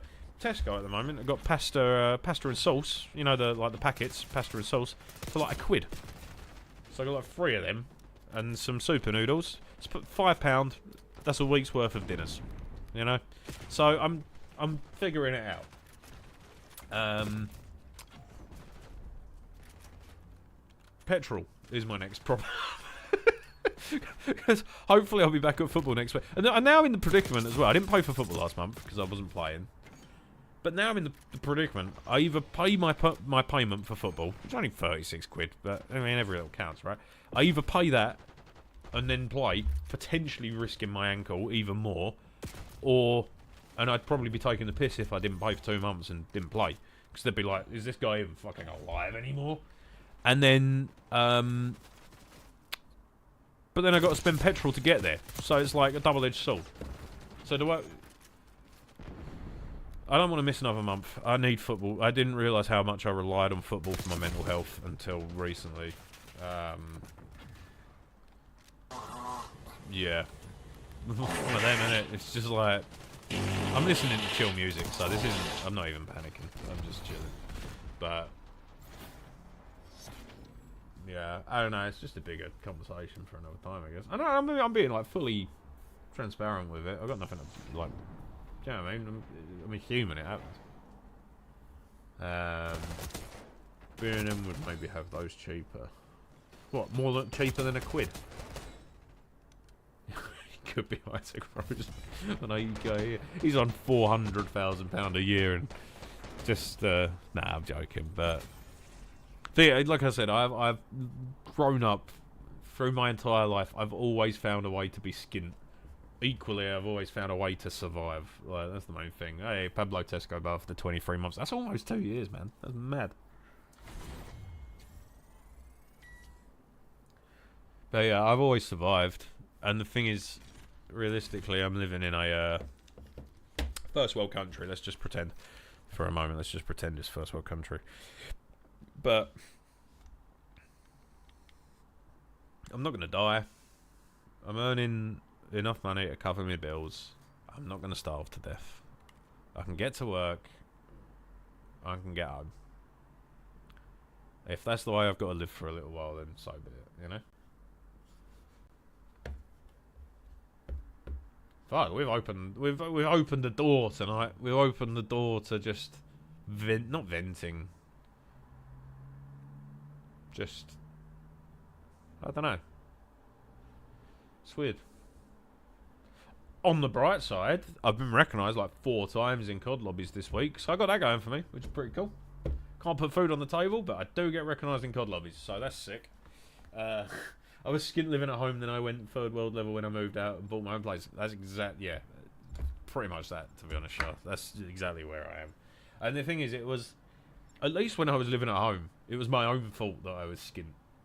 Like, I had a good time. I was skint because I'd had a good time. Now, I'm just skint. I don't even get the good time.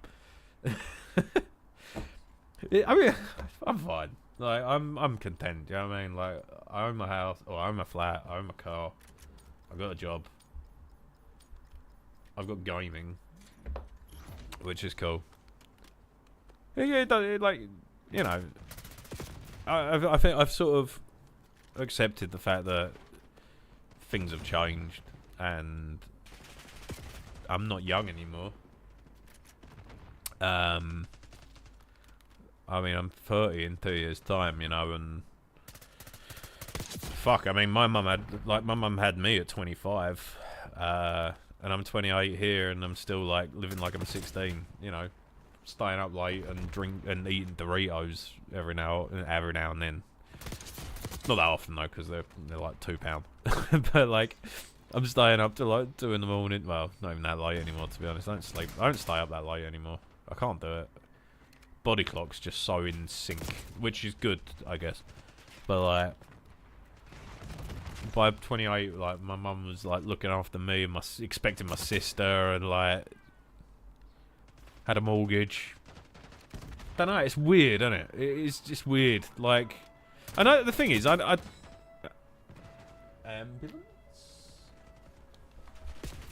And here I am looking at fucking what emergency vehicle it is, seeing if I can tell by the siren. Resonate with me. I took out a loan to cover some stupid things, overspending. It took me ages to put that way in my brain that it's okay to do. Oh yeah, yeah, totally. I remember having a conversation with Blue 2-3 years ago.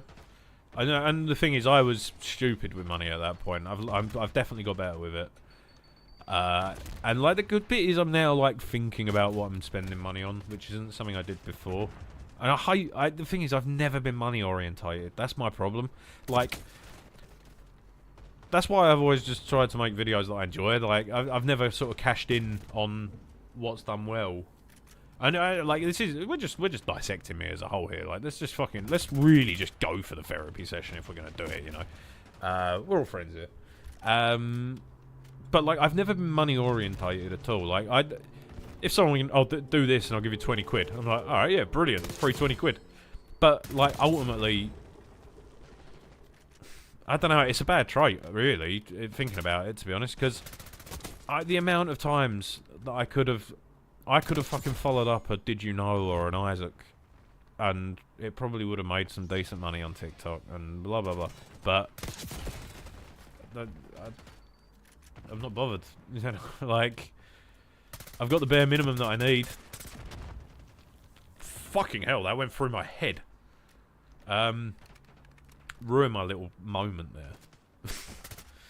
But like, yeah, I don't know, like, maybe, I don't want to do it because it just wouldn't feel genuine, and it's like, it's a tricky one. But at the same time as that, like, I don't know what point I'm trying to make here, I don't think. But like, I just see money as a commodity, like, is my problem. I've never been like, right, this month I need to do this, this, this, and this. And I live in the present too much as well. That's a big problem I have. I live in the present too much. I live for the moment. Because the thing is, like, I used to be like, I used to have depression, stuff like that. I've never spoken about it that openly, to be honest, because it just feels like whatever, really. And I think everyone's kind of been through it at this point. And there are people who have had it, do have it, and will have it much worse than I did. You know, mine was teenage angst, hormone imbalance, uncertainty about what the fuck I was doing, and yeah, I did some stupid things. We've all done stupid things. And like, yeah, I don't know, like, so once I got out of that, it was sort of like a, right, stop being a dick. Just live for every day as if you're not going to get another one, you know? So a lot of the time, I'm sort of like heart on my sleeve kind of stuff, I guess. And sometimes I still get bad. Last week I was bad, you know. Not even for a reason. I think I just had a lot going on. I didn't have anything going on. I just think I hadn't really given my chance to process everything that's happened this year, and it all sort of happened at once, and stuff like that. And I just basically shut everybody out, pretty much. Which I don't usually do. I didn't want to talk to anyone. One of the days, I said about 4 words at work. Which is unlike me. They're usually fucking sick of me. But, like, we've all been there. But, like, my point is, I got out of it years ago and sort of just taught myself to, you know, just fuck it, like, you're gonna die one day. I'm not gonna be on my deathbed thinking about all the shit I didn't do. I'm gonna be thinking about all the good shit I did. So, like, enjoy them moments while you can and flourish on them where you can, you know? So, it's like, there's no point being sad.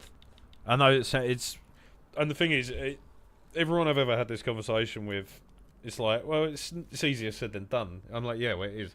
But at the same time as that, one day it was just like flicking a switch, and it was like, what the fuck was that about? And you got to allow yourself to be sad sometimes. You can't have good days unless you have bad days.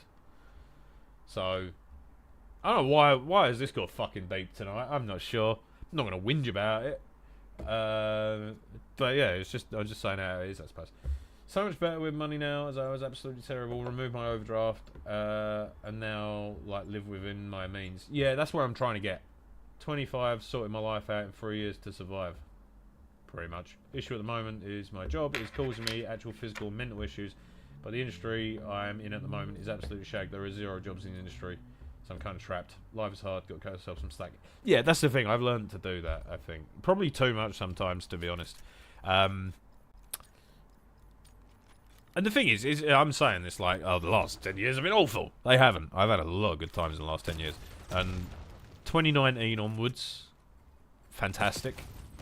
I've had some dark times in between now and then, but the good outweighed the bad for the most part. 2019 was an incredible year. That's one that I think I'm going to remember for as long as I live, at least. I think it was the first year I sort of found myself. It was the first year I kind of appreciated myself as well, and it did get selfish and arrogant at times, but it was refreshing. I was like, it was the first time I'd sort of, because I got in a relationship at 16, for 5 years, and then that was all I knew turning into an adult. So all my mates were going out every weekend, having these mad stories, and I was sitting there in a relationship that wasn't going anywhere. Both just sitting there and wasting our young years, you know. And then by the time that fell apart, I was 22, 21, 20. I just turned 22, I think. Perfect. You know, like the stars fucking aligned on that one. And at the beginning, it was a little bit like, what is this world? Like, it's a complete skidding going on there. It's a complete it was a complete U-turn. It was, I didn't know how to be an adult on my own. It was weird. It was, you know, I never felt, and the thing is, I get comfortable. That's a big problem I've always had. I get comfortable, and I've only ever had 2 relationships, but I'd say I get comfortable. She'd probably agree. What the fuck is going on out there? But I got comfortable and let myself go, essentially. Put on a shitload of weight in the time we were together, and I was almost doing that 6 months ago, and I like to think I've recovered it somewhat. But anyway, so yeah, like I sort of didn't like myself at that point, and a lot of the time I didn't like myself towards the end of it, because it just made it was miserable, essentially. And like, that's no disrespect to her. I mean, she's married now, which is fucking insane as well. I find it, like, it's quite funny, to be fair.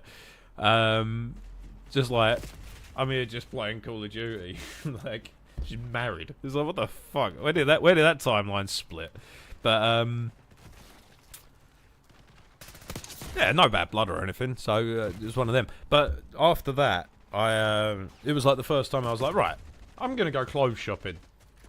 That was a game changer. Getting an ASOS next day delivery card for like 10 quid a year, game changer.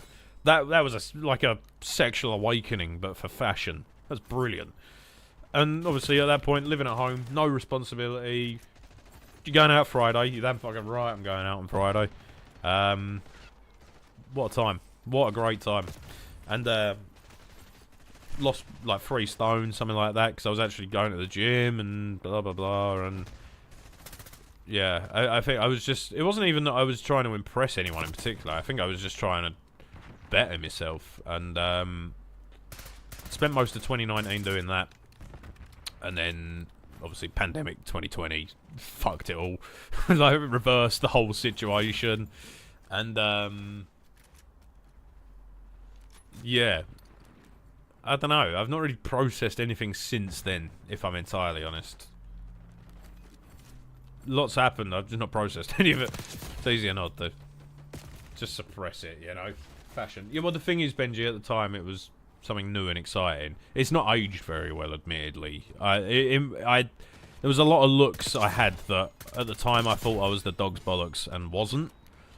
But in that, there was a confidence that I hadn't had before, which is what I'm trying to say. It doesn't matter if, looking back, you can look back and go, I was a right twat, but at the time it was a feeling I hadn't had before. So that was the main thing. That was the main thing I got out of it, at least. It was the first time I'd actually appreciated myself and thought, shit, you're not actually that bad, you know.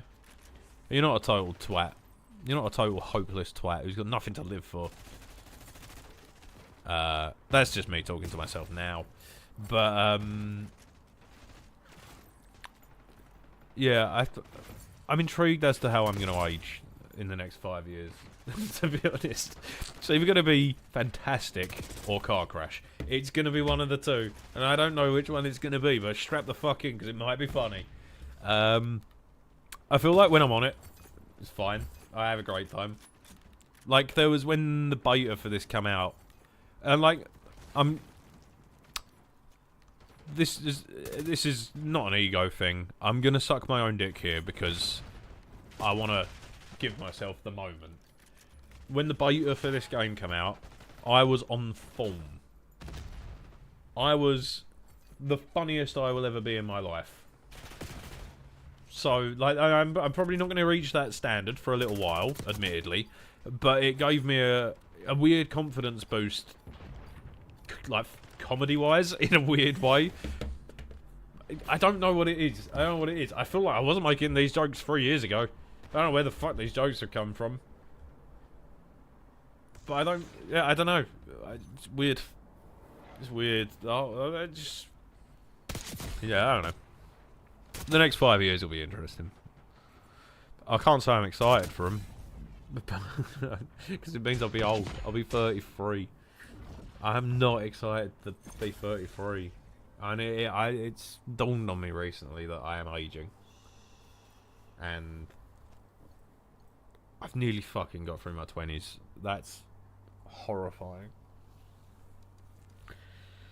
And I'm not scared of getting old, particularly. But I just don't want to be miserable at 33, 34. In any way, you know. I'm not saying I want to have it all figured out by then, I just don't want to be miserable. That's my only fear, I guess. But that's the uncertainty of life, right? Who knows? I don't know what's going on. Can't wait to go clothes shopping when I hit my goal weight. I'm going to be unstoppable.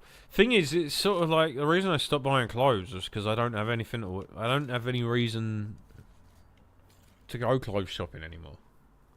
I'm not going out. Well, I haven't got the money to go out as is. And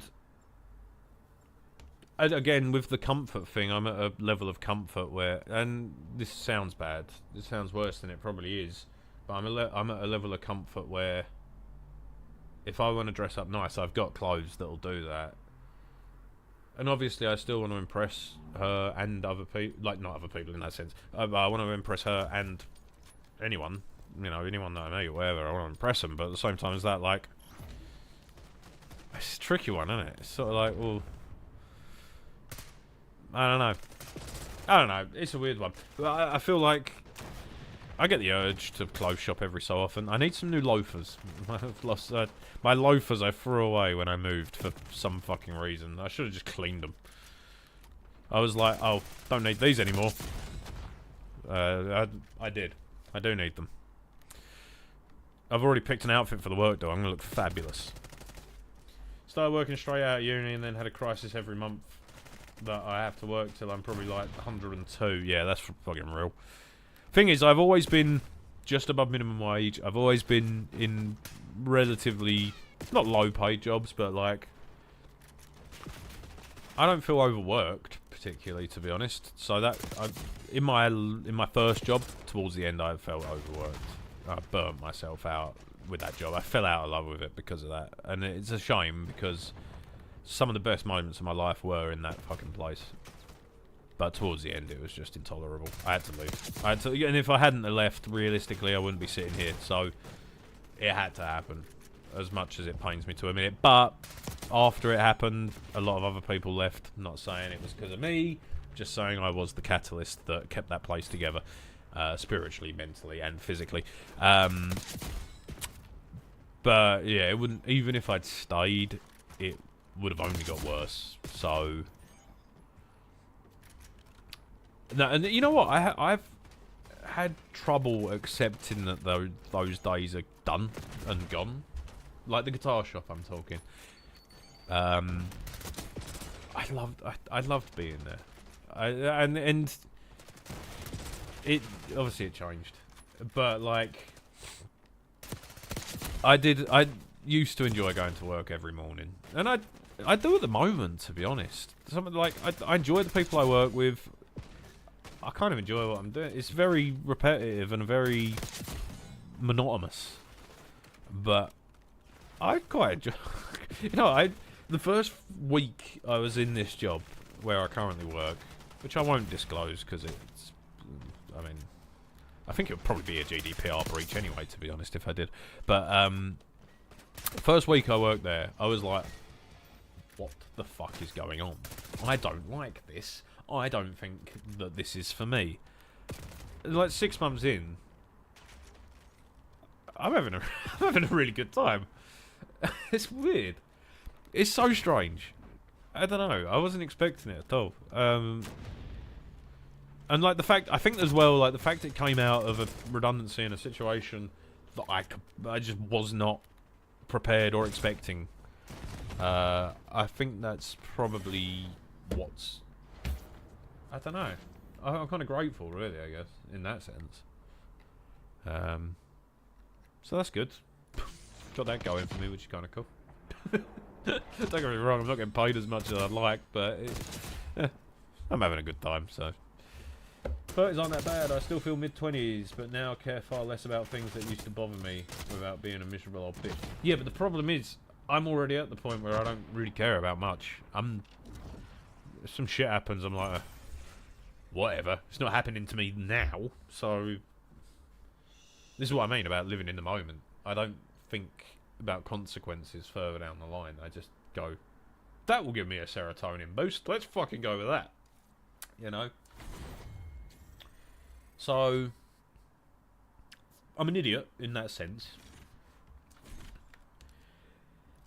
And I can be stubborn, which is well established at this point in Wadism law. 75 out of 100, 25 to go. I'm stubborn, and sometimes I don't know where the line is.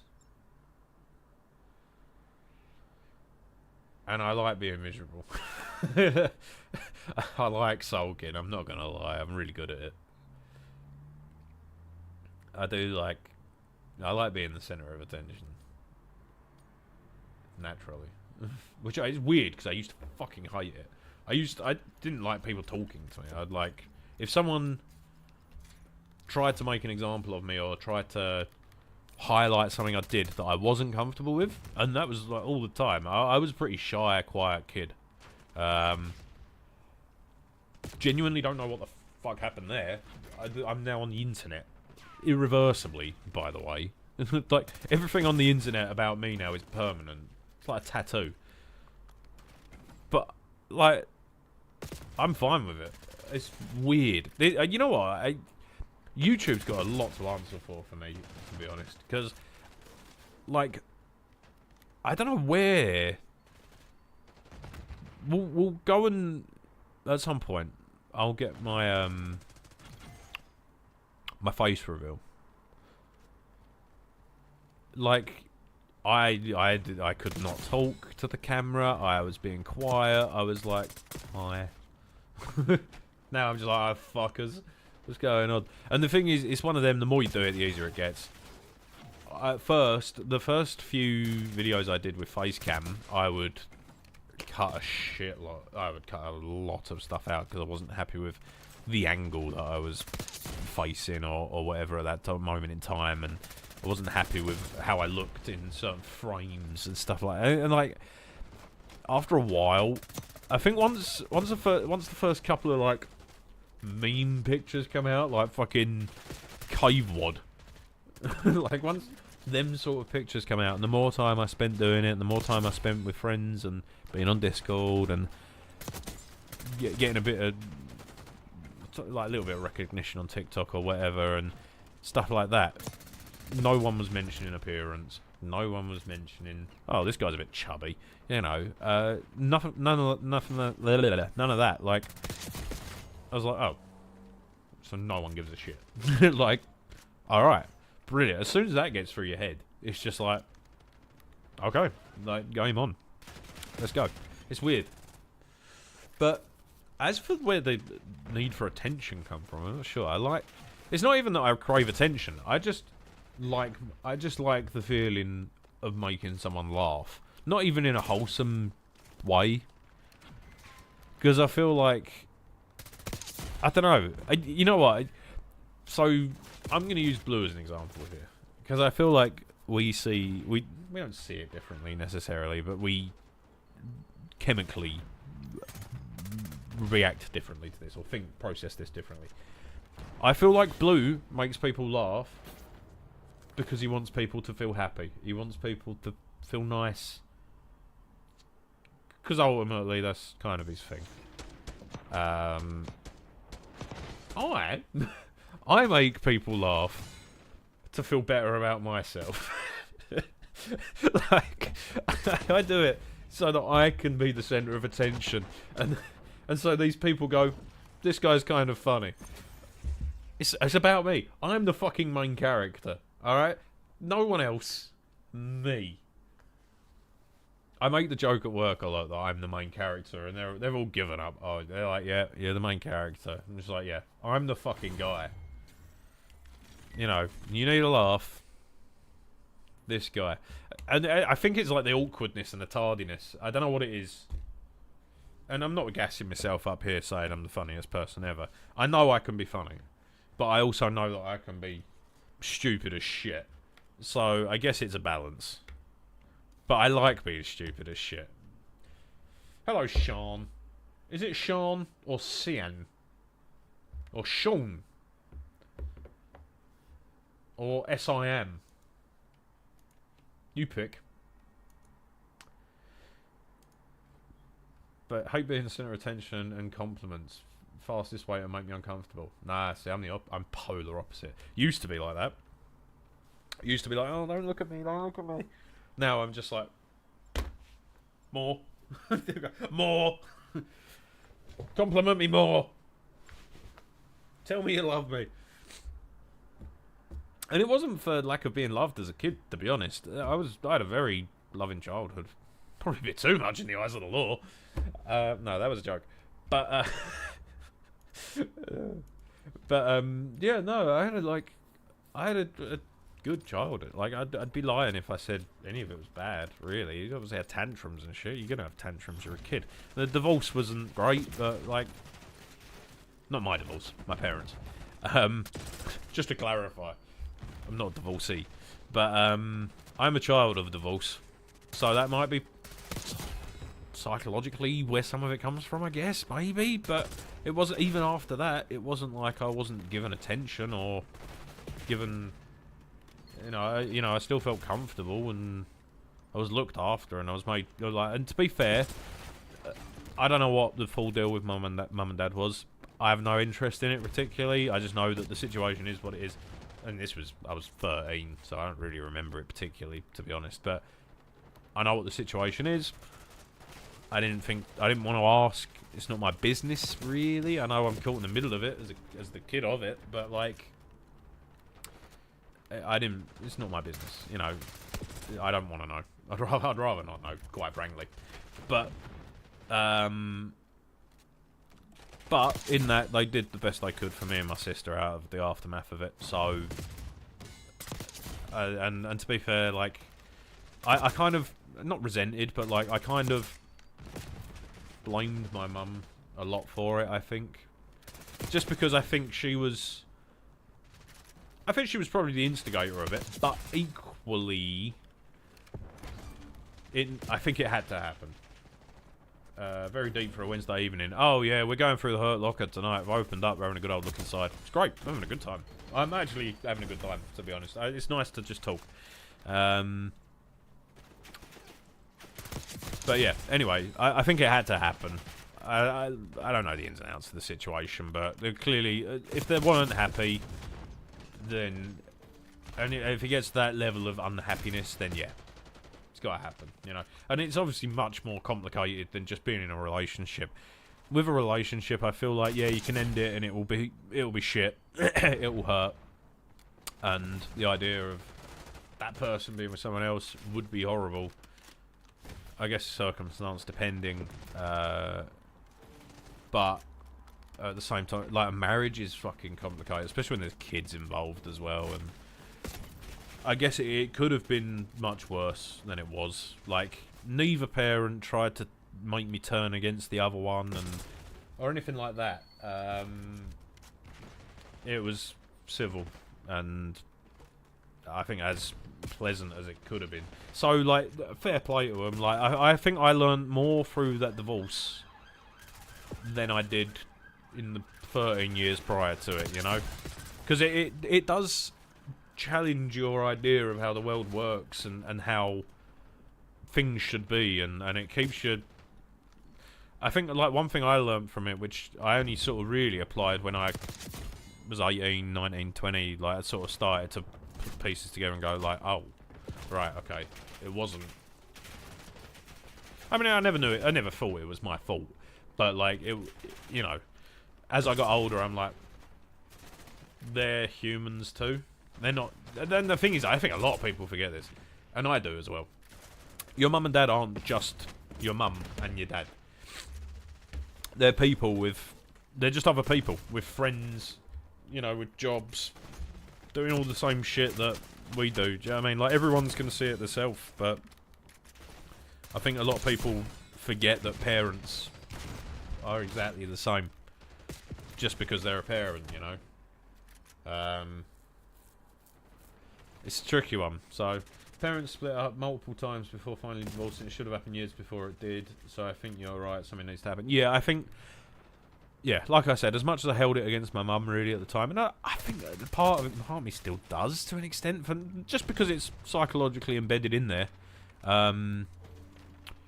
Because I'm quite like my dad. I'm very similar to my dad, personality-wise, sense of humour-wise. I'm more extroverted, but he's more... He's a clever man. He's a clever bloke, to be fair to him. I was always known as Chris's less cool son. Because, yeah, he's a bit of a whiz. Anyway, but like my mum was much more... She was the firmer one of the two. Still is now. And very much more outspoken and I guess confident in a sense, in the sense that she can go, I'm putting my foot down, you know. I don't have that as much. I will kind of, if I'm in a state of comfort or if I am unsure, I will just stay and play it safe a lot of the time. I won't just go, this needs to change, I'm going to change it. Sometimes I will. Most of the time, no. I will stay somewhere because I'm comfortable. You know, it's maybe it's a good thing, maybe it's not, but maybe it could be the difference between me being happy and me achieving everything that I've ever wanted to achieve. I don't know, but I think, yeah, the reason me and my mum argue sometimes is because I'm so like my dad. Neither of them are bad people. I think that was what was always sort of tricky about it as well. Like, you're compelled at that age to take a side. Because that's, you see things at that age, and you don't realise this at the time. It's all happening in front of you so quick. And you've got a million other things to worry about at the time as well, like hormones, homework, fucking... what people at school think about you. None of that shit matters in the grand scheme of things, because I don't remember any of that now. But, like... I think a lot of the time you try to compartmentalise it into good, bad, or who's right, who's wrong. When, obviously, the reality is it's much more complex than that, and it's, you know, it could have been falling apart for years. Do you know what I mean? I didn't have a clue. And the thing is, it could have been years worth of them slowly drifting apart and stuff like that. Wouldn't have had a clue. And you're not going to have a clue unless you're one of the two people involved in that relationship, I guess. And even then, a lot of the time, you might not even realise it if you're in it. It might only be one of the people that realise it. Which is sad, but, I mean... that's how relationships go sometimes, I guess, right? You can't really... I don't know. It's either going to work or it's not, right? And if it don't, then it weren't meant to. So... but it is what it is. As it is with everything. Fuck, I should be a poet. Right, let's just... I'm going to end it here. No. Yes? No. One more game. One more game. I'll do these headshots.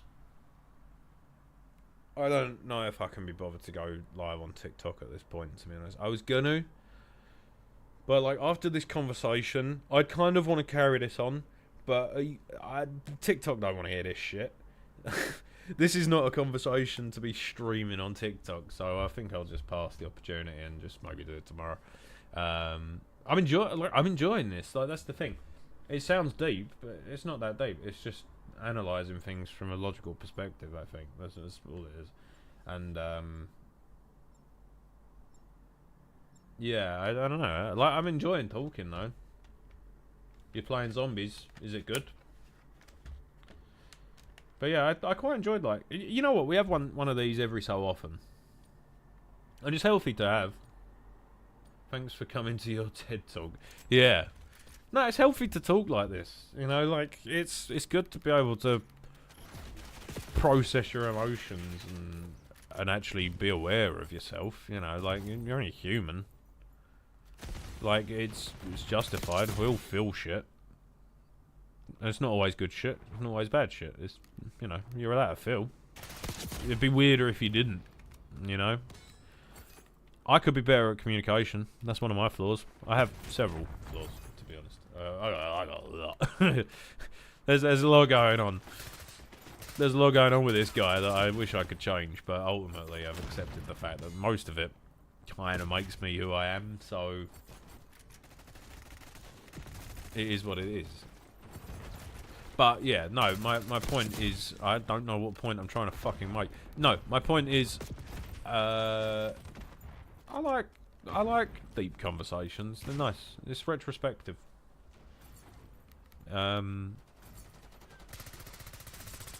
Yeah. I don't know what makes me feel comfortable enough to just talk shit about my emotions on the internet, but to strangers. But it's kind of, I've always seen streaming like I'm shouting into the void. And, you know, I think that's why I might be confident with it, to be fair, because it's...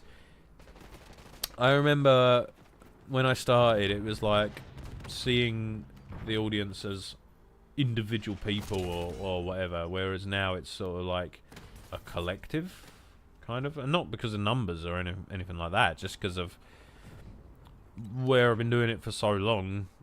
I've seen people come and go in chats. I've seen people be here for years, you know. It's one of them. So it's sort of like, if you just quantize it into a collective, like, it's just easier. And obviously, I still try to learn everybody individually and so on and so forth. And pretty much everyone here I've spoken to, spoken to at least once before, you know. And that's why I try to talk to everyone, because it's sort of collective but breaking it down, you know. But I like breaking that sort of barrier that I feel like there's a bit of a barrier with a lot of content creators, and I fucking hate that term. So I'm not a content creator. Well, yeah, I'm making content literally, but realistically, I'm just a bloke. Like that's the way I've seen it, and I think that's why I'm sort of casual about it, because I'm just a dude. I'm just a dude that makes fucking stupid videos on the internet and decides to upload them for people to watch in case they find funny too. That's all it is. I don't see myself as a creator. I don't see myself as an influencer. I don't see myself as anything like that. I just see myself as a dude on the internet who knows how to edit. Like, and even then, that's arguable. I know how to use some of the software. That is it. Like, yeah. Hello, Thomas Jack09. We're having therapy tonight. Welcome. I've kind of done my bit now, to be honest. I've kind of done the therapy. But we could open a agony aunt section if you want me to help. Has anyone got any quandaries they need answering? Anything they're concerned about? Have your parents recently divorced? Let me help you. You're a cool dude. Thanks. I got swag.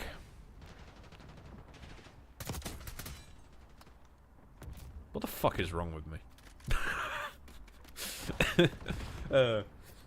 Pretty funny dude though. Thank you, Willsword 007. Hi Zigzag, you've just missed a very big therapy session. It's been great fun. I've been crying about numbers, and no, I haven't. I didn't mention numbers.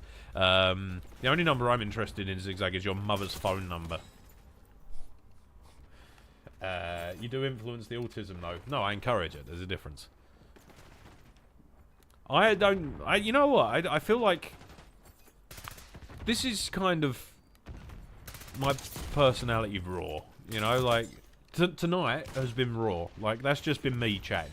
Like I've not even. It's very. I like to think, and Zigzag might be able to clarify this. I don't think I've ever really put on an act.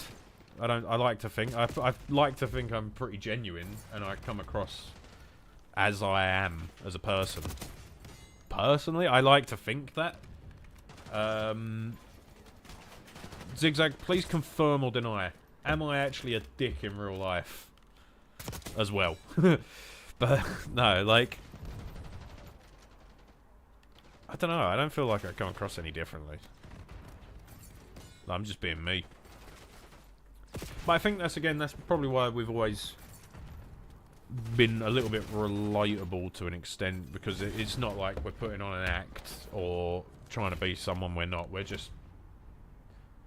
I have a massive ego behind the scenes. Right, Zigzag has openly admitted that he uses this ego joke because he thinks it gets to me. I have a mild amount of ego. Yes. But... but you need an ego of some description. I'm not like bigging myself up and going, oh, fuck, you look good tonight. You know, I'm just like... I know my abilities. I know what I can do and I know what I can't do. And there's things I wish I could... Like, for example, Zigzag, you're 10 times the editor I ever will be. However, this is the bit where you're gonna get fucked over here. I'm 10 times funnier than you'll ever be. It's just the facts, buddy. Hello, Grant.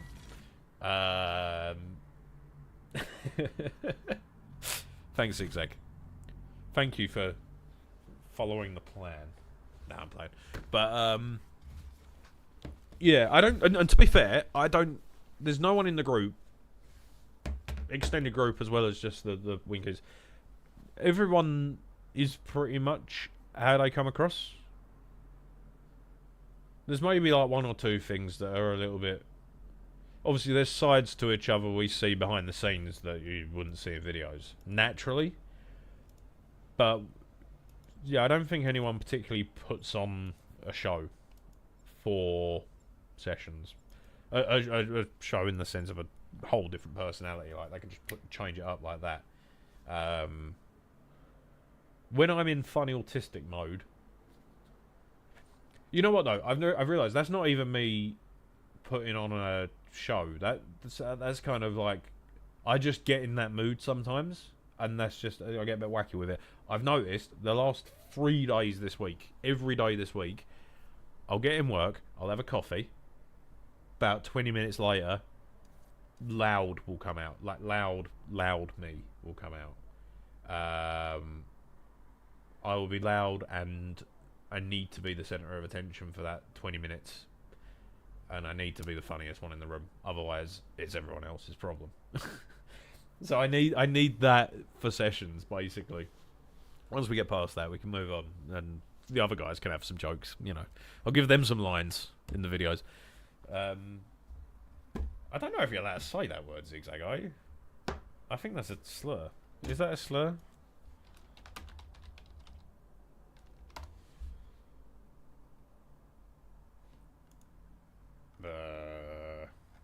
Is it slur?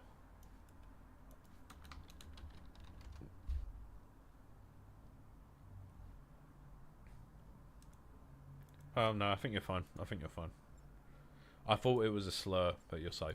You're fine for now. That's called ADHD. No, I don't think it is, though, because I thought ADHD was more just like attention deficit. What I do have... no, actually, no. What I was thinking... And I said this to, like, jokingly at work yesterday. I was like... My thing is, you know, like that kid that would go and, like, you'd have parents' evening at school, and the teachers would be like, Yet he seeks to distract himself and others. That's this guy. Which is weird, because I was never like that at school. At school, I was always, like, very well behaved. Quite, not timid, but, like, I'd stay in my comfort area. Whereas, now I'm just like, if I've got the chance to distract someone from doing anything, I'm gonna. Because I like doing nothing. There's nothing I like more than doing nothing. I'm good at it. I'm good at slacking. That's why I won Dale Dawson every single time I fucking played it. Professional slacker. I've been doing it for like 10 years. So, don't mess with the pros. I don't even know what challenges I've got to do at this point. But I know we're nearly there. Oh, piss, piss, piss, piss, piss, piss. You're not getting cancelled today, don't worry. Yeah, this time. This time. To be fair, me and the boys have probably all got enough dirt on each other at this point to fuck each other over 10 times. So, and to be honest, this has been a topic we've been talking about a fair bit lately, like getting cancelled and cancel culture and what's offensive, what's not offensive. Because I'll be real, I've kind of been pushing boundaries this year, not to be offensive, just because my sense of humour is a bit dark and twisted anyway, naturally. It's never kind of reflected my actual opinions. But I've sort of pushed the boundaries a little bit now where I'm like, okay, people might actually think I'm sort of being serious. So, I might have to tone it down a bit. Between you and me. I might have to tone it down a bit. Because I don't actually share the views that come across. But, you know, for the sake of integrity and, you know, not just not being a cunt. You know, for them reasons, I'm probably going to tone it down a little bit, just because it's only a matter of time before something goes wrong. And even though I know it's just jokes, even though the boys know it's just jokes, some people might not. And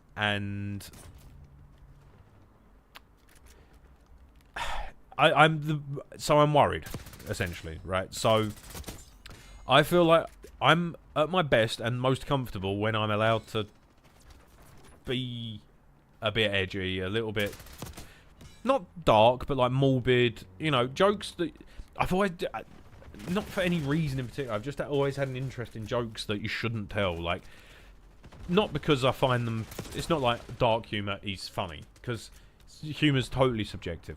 It's, and I do understand there is some things that shouldn't joke about, there's certain words you shouldn't say. But them lines are becoming so blurred now as well, and who says who can say what, and like I said, there are some definitive no-nos. I totally agree with that. That's fine, because they're packed with, you know what word I'm talking about, I'm not going to say it, but, you know, some words like that, for example, packed with history, like, and violent history as well, and, like, you know, a lot of bad shit because of that word, pretty much, and I've come from that. Obviously, there are other words that I'm like, what? You're just cancelling a word because you don't like it, essentially. And cancel culture is, I think, where it's still this relatively new thing that we don't really understand fully. Like, it's tricky to find that line. I think that's what I'm struggling with at the moment, and I part of me is worried that if I do find that line and then really pull back on jokes and don't really say anything edgy or funny, I feel like I'm sort of restricting myself and sort of not being genuine in that. It's a tricky one, isn't it? I don't know. The last Twitch stream you did, I was convinced you were trying to get yourself banned. I don't remember the last Twitch stream, to be honest. Cancel culture is honestly stupid, though. If you have a sarcastic sense of humour, you are so dumb. That's part of my problem. I'm very dry and sarcastic, which doesn't help my case. Because I say these things, and I know I'm joking. The boys know my sense of humour. They know I'm joking. But all it takes is the wrong person to not... That was probably offensive. But you get my point. Like, at what point is too... I know where too far is. But the bit between that is where, like, what can and can't I say in that section? That's the problem. Because that's where I kind of am at the moment. And it's like, so for example, the clip in my latest video, the muggers clip, where we're talking about the word muggers, and obviously the joke is, it's kind of like referring to the M word, right? And the way I've deconstructed that is the humour in that, and the kind of stigma around that one, I guess. The joke is in that we are acknowledging fully well that we can't say that word. We're acknowledging that it's a bad word, and kind of the joke in itself is really we found a word that's got similar amount of synonyms, and you were impressed with that word. Impressed with the usage of synonym.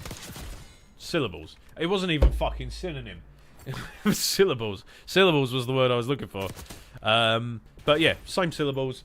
You know, you get the gist. And the acknowledgement that the word is bad should be the indication that, okay, they're not being racist. You know, they're not intentionally being racist. They're acknowledging the fact that it's bad by not saying the actual. Like, if I wanted to be offensive and racist and all these other things, I would just go and scream the word, you know? Obviously, I'm not going to, because I don't agree with the word. It's a fucking horrible word. Packed with history that, you know, blah, blah, blah. But, you know, like... And you know what? This hasn't actually come from anything specific. I'm just using this as an example. But, like, if I wanted to just be as outrageous as possible and as offensive as possible, I would just go and start saying these bad words, you know? And obviously, I'm not going to. But the point, the point is, I think personally, dark jokes, edgy jokes, they're fine as long as there's some intellect behind them. Unless it's mindless, just offence for the sake of being offensive. Like Liam Payne dying, obviously it's tragic. But if when someone had gone, oh, Liam Payne died, and then make a joke just about it for no fucking reason, you know, like, unless it comes up in conversation and it's a clever kind of, oh, this one's a bit naughty, but like not a fucking day or two after it happens. Do you know what I mean? Like, I don't know, it's such a grey area, and my sense of humour. I mean, I was brought up watching fucking Frankie Boyle and, you know, people like that, and like. The joke, the point is, yeah, you're not meant to laugh, but at the same time, as it's a taboo subject, but you're finding the light in it, you know, it's, and yeah, I guess, like, no two people are going to agree on it. It's tricky. It's tricky, because, and then I think a part of me as well, like, forgets that we're broadcasting this to people, you know, I forget that a lot. I do. A lot of the time, like, obviously, yeah, it goes on TikTok and all that, but I kind of forget, like, 1,000 people isn't, in the grand scheme of things, it's not a large amount, but that's still 1,000 people. I mean, you couldn't fit 1,000 people in this fucking flat. So, you know, for one. Some words are offensive in different places that they aren't in others. So, for example, the word the British use for people from Pakistan has no meaning in the US. Well, the thing is, we don't use that word anymore. It's kind of been one of them words that's been a bit of a taboo word for 10 years or so, maybe. I mean, I was taught at a pretty young age not to say that, so I haven't. Just because again, that's a tricky one though, isn't it? Because it's sort of like, if someone called me and I understand, again, the reason for that, I think, is it's quite loaded, you know, that when, and I think after, I've got to think about what I'm saying here, because this could, like, fuck everything up, but I think after 9/11, and obviously it was nothing to do with Pakistan, but I think a lot of people were just seeing Arabic people and just going, oh, terrorists did this, you're a different colour skin to me, so you're a terrorist. Don't clip that out of context, I swear to fucking God. But I think with that one, obviously that word got a lot of stigma and stuff because of that. And obviously there's a large you know, Pakistani culture over here, I suppose. What's the term I'm looking for? Like, You know, there's a lot of communities from that part of the world, and I'm totally fine with that. That's completely cool with me. I used to know a Pakistani guy in he used to work in the newsagents when I worked in the guitar shop. Loveliest guy ever. Name was Nanthan. What a fucking guy. Every day I'd go in there, we'd have the same conversation. And he'd ask me how I was. I'd be like, yeah, same as ever. And then he'd repeat that back to me and laugh. And then we'd talk about the weather. And then I'd say, alright, see you later, mate. That was every day for like 6 years. That was our conversation. Lovely guy, though. And that sounded like that. Lovely guy. What a guy. I can't do the impression. But, yeah, I think because of 9/11, obviously, like, a lot of people were just generalising and jump into, oh, you know, it's such a tricky one, isn't it? But like I said, I was told not to say that word from a young age. So, and the M word, obviously, like that's the big one that you get told not to say when you're a kid, if you're from a normal family, at least. But like the R word, again, and this is such a boomer thing to say, and I grew up saying that word. We all did, and like, I've never seen it as, you know, if one of the boys is doing something stupid, I go, stop being retarded. It's not me.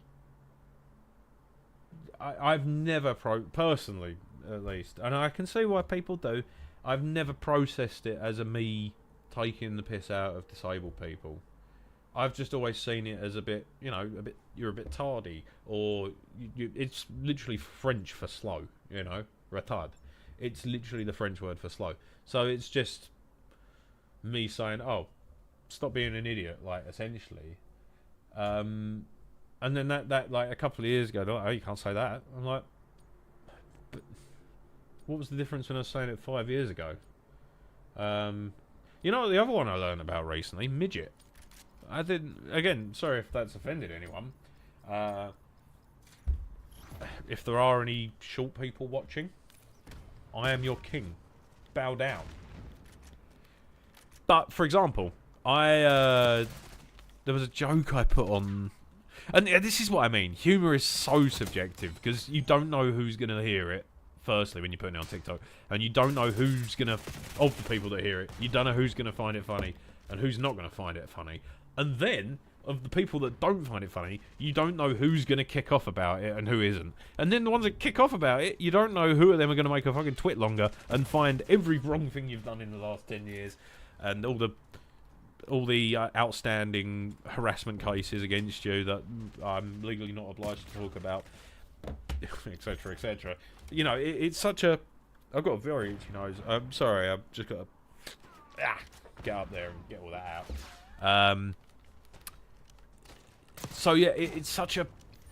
I had one the other day. It was a clip of us playing Uno, and I said something along the lines of spit on me and call me a dirty vegetable, which I shouldn't laugh at. I said it at the time. Look, I said it at the time. Not my proudest moment, but a little bit funny. And someone in the comments said, as someone who is in a wheelchair, I was dying laughing at this. So... I don't know anymore. I don't know anymore. What can I say? I should just have a list on my computer. Every time I'm in a fucking session, I should have a list on my computer. Words that Nick can't say today. Okay, so today we've banned the F slur. Boo!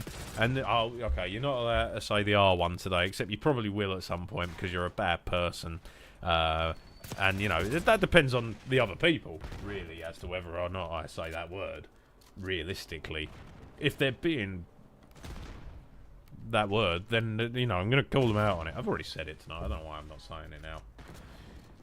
But, yeah, as an American, I don't get how it's a slur, but apparently it is in the UK.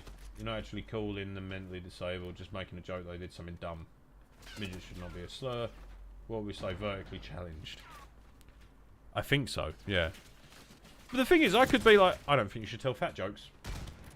Because I'm a little bit chunky. I don't think you should tell jokes about fat people. And you've got to refer to me now on as horizontally challenged. Oh, you know, where does the line? Where does it stop? Because if the thing, I think cancel culture is on its way out at the moment as well. To be honest, just because it's gone on, and yeah, I totally understand. There are things that shouldn't be joked about. You know, there are like. Again, where do you draw the line? Where do you draw the line? How soon is too soon? How soon is too long? You know, it's... Because you know full well that 9/11 happened and someone was joking about it within 10 minutes. Like... And again, though, like... I think it's only the people that really get offended by it that are like, don't say that. But it's just getting offended... Yeah, like you say, getting offended for the sake of it. And it's... Like, I feel like I'm treading on eggshells. Like, I know no one here is even kicking off. No one here has even said anything contrary to what I am.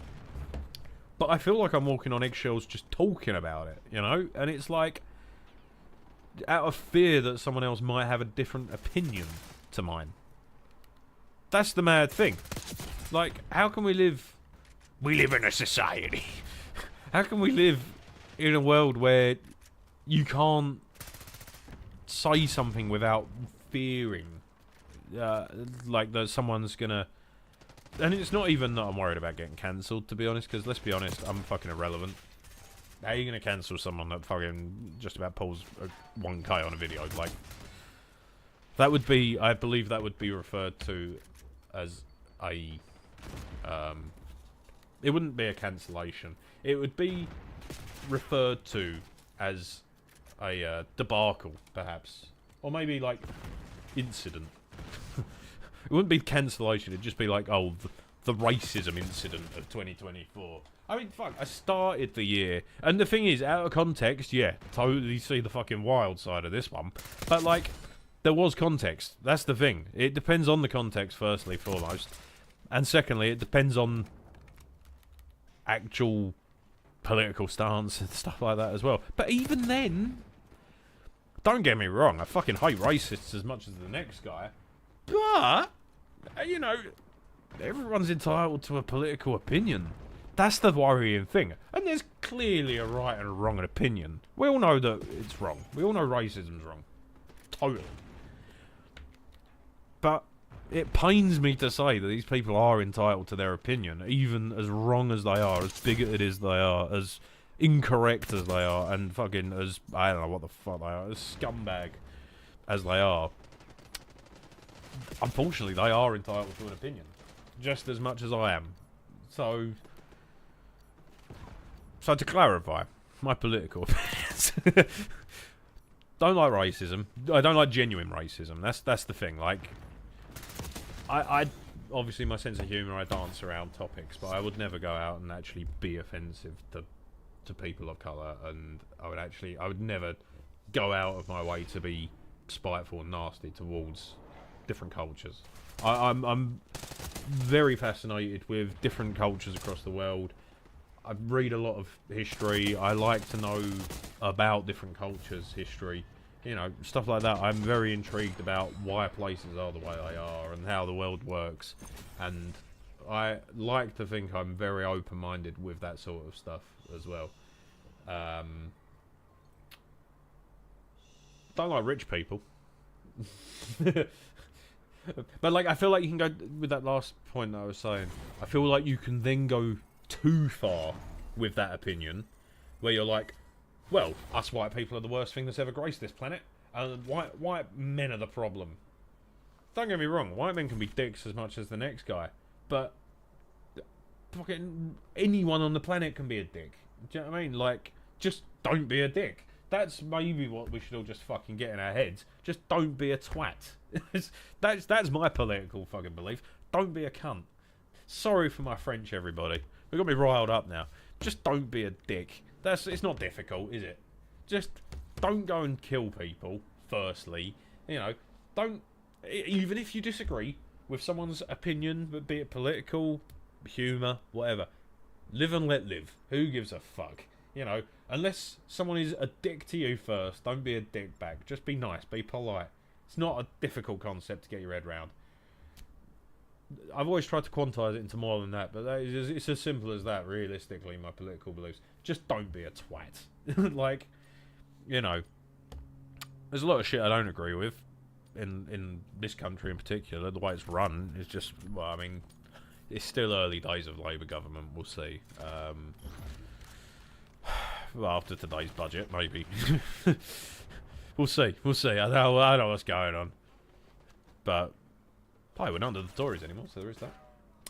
And, yeah, I don't know. But, just don't be a twat, basically. It's not a tricky concept, is it? You know, if someone goes, I don't like that, go, okay, fair enough. You have two options. Either don't listen to me say it, block me, get me out of your algorithms, get me out of your whatever. Or, if I see you, I won't say it. Simple as that. In today's world, we live in a society, guys. Everyone is afraid of being hurt, so they call people out on it, which honestly makes no sense. You can just take it on the chest, move on with your life. Tricky one, isn't it?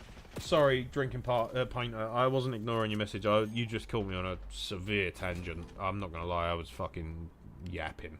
Thanks for streaming tonight. Need the company on this night shift. I hope it goes well, princess. Go get 'em, Tiger. Go get that bread.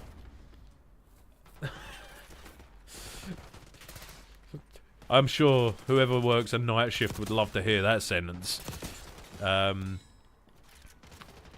yeah, so anyway, I think I've said all I need to say for like on that topic. Just because the thing is, it gets to a point I get sick of talking about because I'm just going around in circles, just saying the same thing over and over again.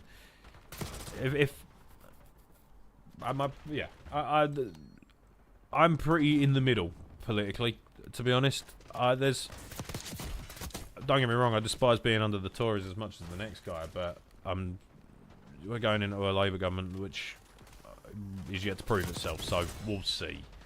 Neither of them are good, they're all cunts. Sorry for swearing again. Like, that's I do feel bad for saying that word a lot, because I've got younger people watching, so apologies. Don't say that word. But, sometimes you need to. Anyway, let's move swiftly on. Back to therapy. No, I got nothing left to therapize, to be honest. Let's get this goal. And then we can go. We can all be free. And we can go about our Wednesday night. Need double kills. That's a double kill. Lovely. Bunny Spunky is the person in this game. Lovely. Another double kill. Beautiful. I'm listening to, Don't Go Breaking My Heart by Elton John. Bet you can't name the other person in the song, though. The woman in the song. Because no one can. I didn't even know it until I looked. Kiki D.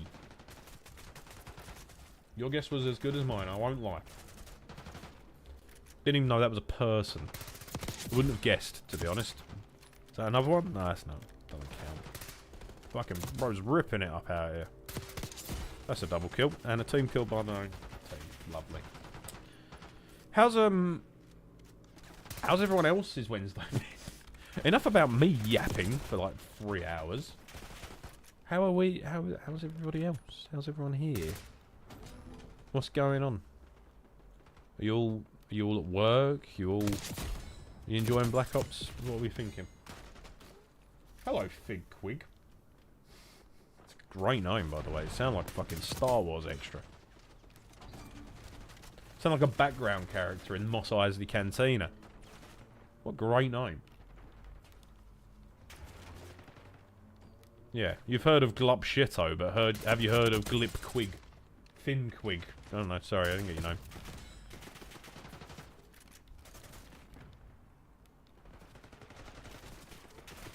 Wow, double kills, boom, let's go. You know what I saw this week gave me a chuckle? The Rizzler. The Rizzler on the Jimmy Fallon show. Fucking love the Rizzler. Me and my mate just got constantly sending Rizzler memes to each other. I just killed myself with a grenade.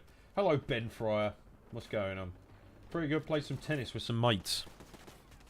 That's cool. Never played tennis.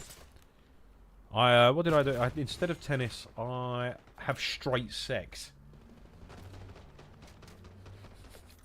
Sorry, that was mean. I've got years of abusing Kyle for playing tennis. Sorry, it's just instead. That was like a You know, like when like a sleeper agent has got a set of numbers in his head and they get told and he's like, must kill John, what was his name? John F. Kennedy. I was like that. You said tennis and it set me off. Boom or doom. I'm giving it a boom! I just gave myself the ick. But yeah, the Rizlo is really...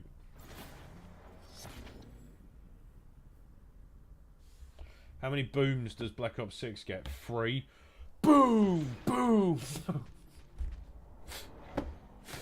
Offer College and Black Ops 6 is coming in the mail tomorrow. Coming in mail? That's pretty gay.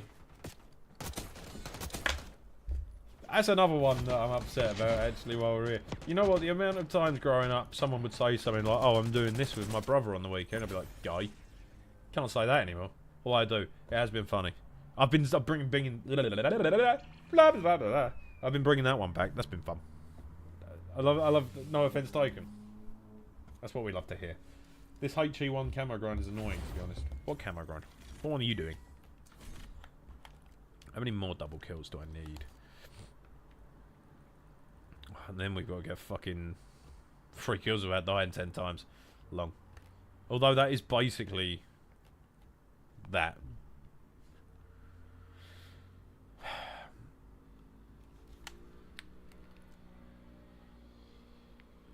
Yeah, okay. Yeah, I might stream TikTok tomorrow. I feel like I can't have a deep conversation on TikTok. We've really sort of gone under the... We've really gone for it tonight, you know? I'm a sleeper joker. Why so serious? I'm not gonna do it. Beatboxing is one of the things I detest the most on this fucking planet. It's the second launcher you get. Oh, there's what, like the Sigma? Sorry, I was playing with a coin. You can't even see the special and gold challenge, can you not? That's mad. I'm saving them for a rainy day. I'm saving them for when I'm really at my lowest, and then I'll have something to really be sad about. I'm flipping a coin. It's only a 2p piece. When was the last point? Like, when was the last time anyone used a fucking 2p piece in a shop? I remember last time I had cash. I mean, I'm part of the problem. Yeah, cash is king and that, but like, I've not even carried... I don't know what my wallet is. I've not even had my wallet on me since like 2018. It's just all in here, isn't it? Like, don't need to do anything else. It's all in there. Everything about my life is in that little bit of technology. And if it goes missing, that's on me. That's the harsh gravity of the situation. If I lose my phone, that's it. Basically, my life's pointless. I'll just go off grid. I have a headache. You know, I've been getting headaches a lot lately. I think it might be the changing of the season. I'm not drinking enough water. And I have been yapping for 3 hours without a drink. That's probably part of it. Beatbox? Why? What did it... For fuck's sake. You know what? Because it's you, I'll just give that a... doom. Rather than a boom. But if that come from one of the boys, I would tell them to do something... permanent. Tell them to do something permanent and something that would get me banned on TikTok. Consider this a warning.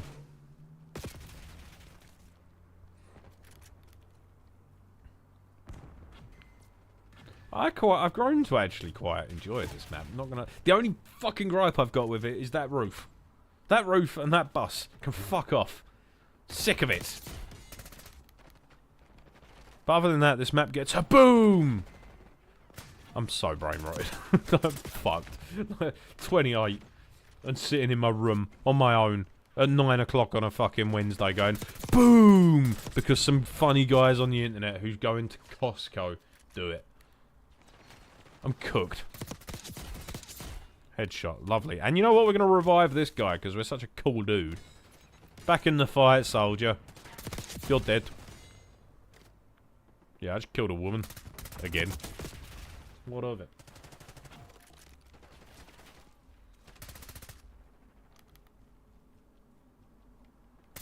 You're dead.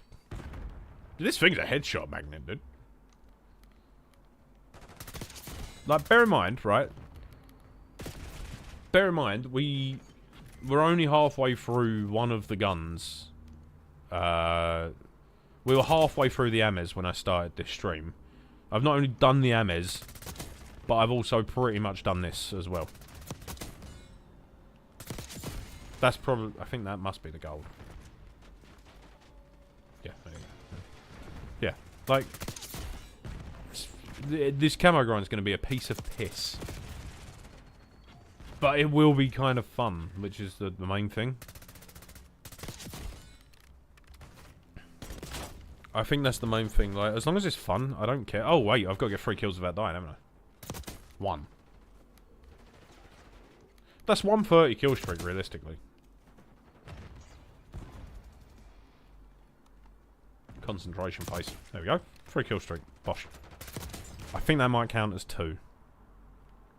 I'm not sure if it counts it, like, from the second kill as well.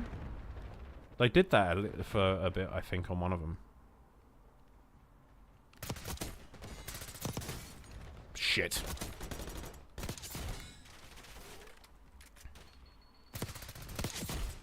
Beautiful. He's still got it. He's still got it. He's still got it. No, no, no. Let me live. Let me live. JFK was also a headshot me in. Well, true. Actually, no. That took 2 shots, I think, that kill. I'm pretty sure that took 2 shots to get him. I mean, the first one, the first one fucked his shit up anyway, but, like, you know, the second one really fucking would have done a number. Like, if the job wasn't done before then, boy, that car was brainier than fucking Carol Vorderman by the time that sniper was done. Is that insensitive? It's been like 50 years. 60 years almost, fuck. Yeah, that's fun. No, JFK's a fair game, isn't it? Like, from what I understand, he was a pretty good president, to be honest. He must have had some ops in the CIA or something. Didn't say that. That weren't me. Don't come for me, please. Did I kill this dude? Oh no, I didn't. At least his wife got some head ripper. Jesus Christ. I mean, if he was a good boy, he would have been given a head the whole time. You know. Advocate for eating pussy. I'll be the official spokesperson for eating pussy. What the fuck am I saying? What's wrong with me?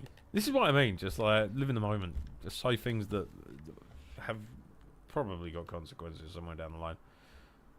Alright, well, we've done that. We've done that, everybody. I'm going to go get diamonds overnight, and then we'll go from there.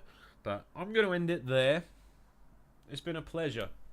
You know what? This has been one of the nicest streams I've had in a while, to be honest. The last few I've had have not been demotivating creation-wise, but I just haven't felt the vibe, you know? And that's your fault. Do better. No, I'm playing. No, a lot of the time, I think it's obviously, as I was saying before, like I was a bit low the last couple of weeks. I wasn't really feeling them, so it was difficult to kind of perform to an extent, I guess. And I think as well, a part of that was the games. The games, we're all just waiting for this, really, to be honest. And I'm at a point with gaming where a lot of it's stale. And even if I don't think it's stale, you know, I've thrive when I've got people to talk to with input, and you know, I try to read every comment I can. Just because it's, you know, the acknowledgement's nice, isn't it? So it's one of them. I think where the last few streams have been quiet naturally, just because the games have been a bit all over the gaff. But then obviously where I've not had as much to thrive on, it's sort of like there's only so much you can do, entertain yourself. And the thing is, like, I could just be one of these streamers that sits here and it's just like,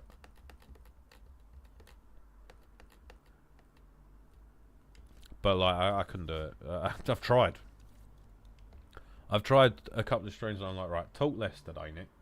Talk less today, because people aren't here for the yap. Turns out people are here for the yap. So, I don't really have a choice. And I just waffle. I'll just waffle and waffle and waffle until the cows come home. So, let's check the guns. How many did I do that in? 319. That might be a new PB. Yeah, that's a new PB. Headshot percentage of 48%. That's fucking cool. I mean, that's not a short amount of kills either. Like 300. I mean, that's good. That's a good fucking ratio.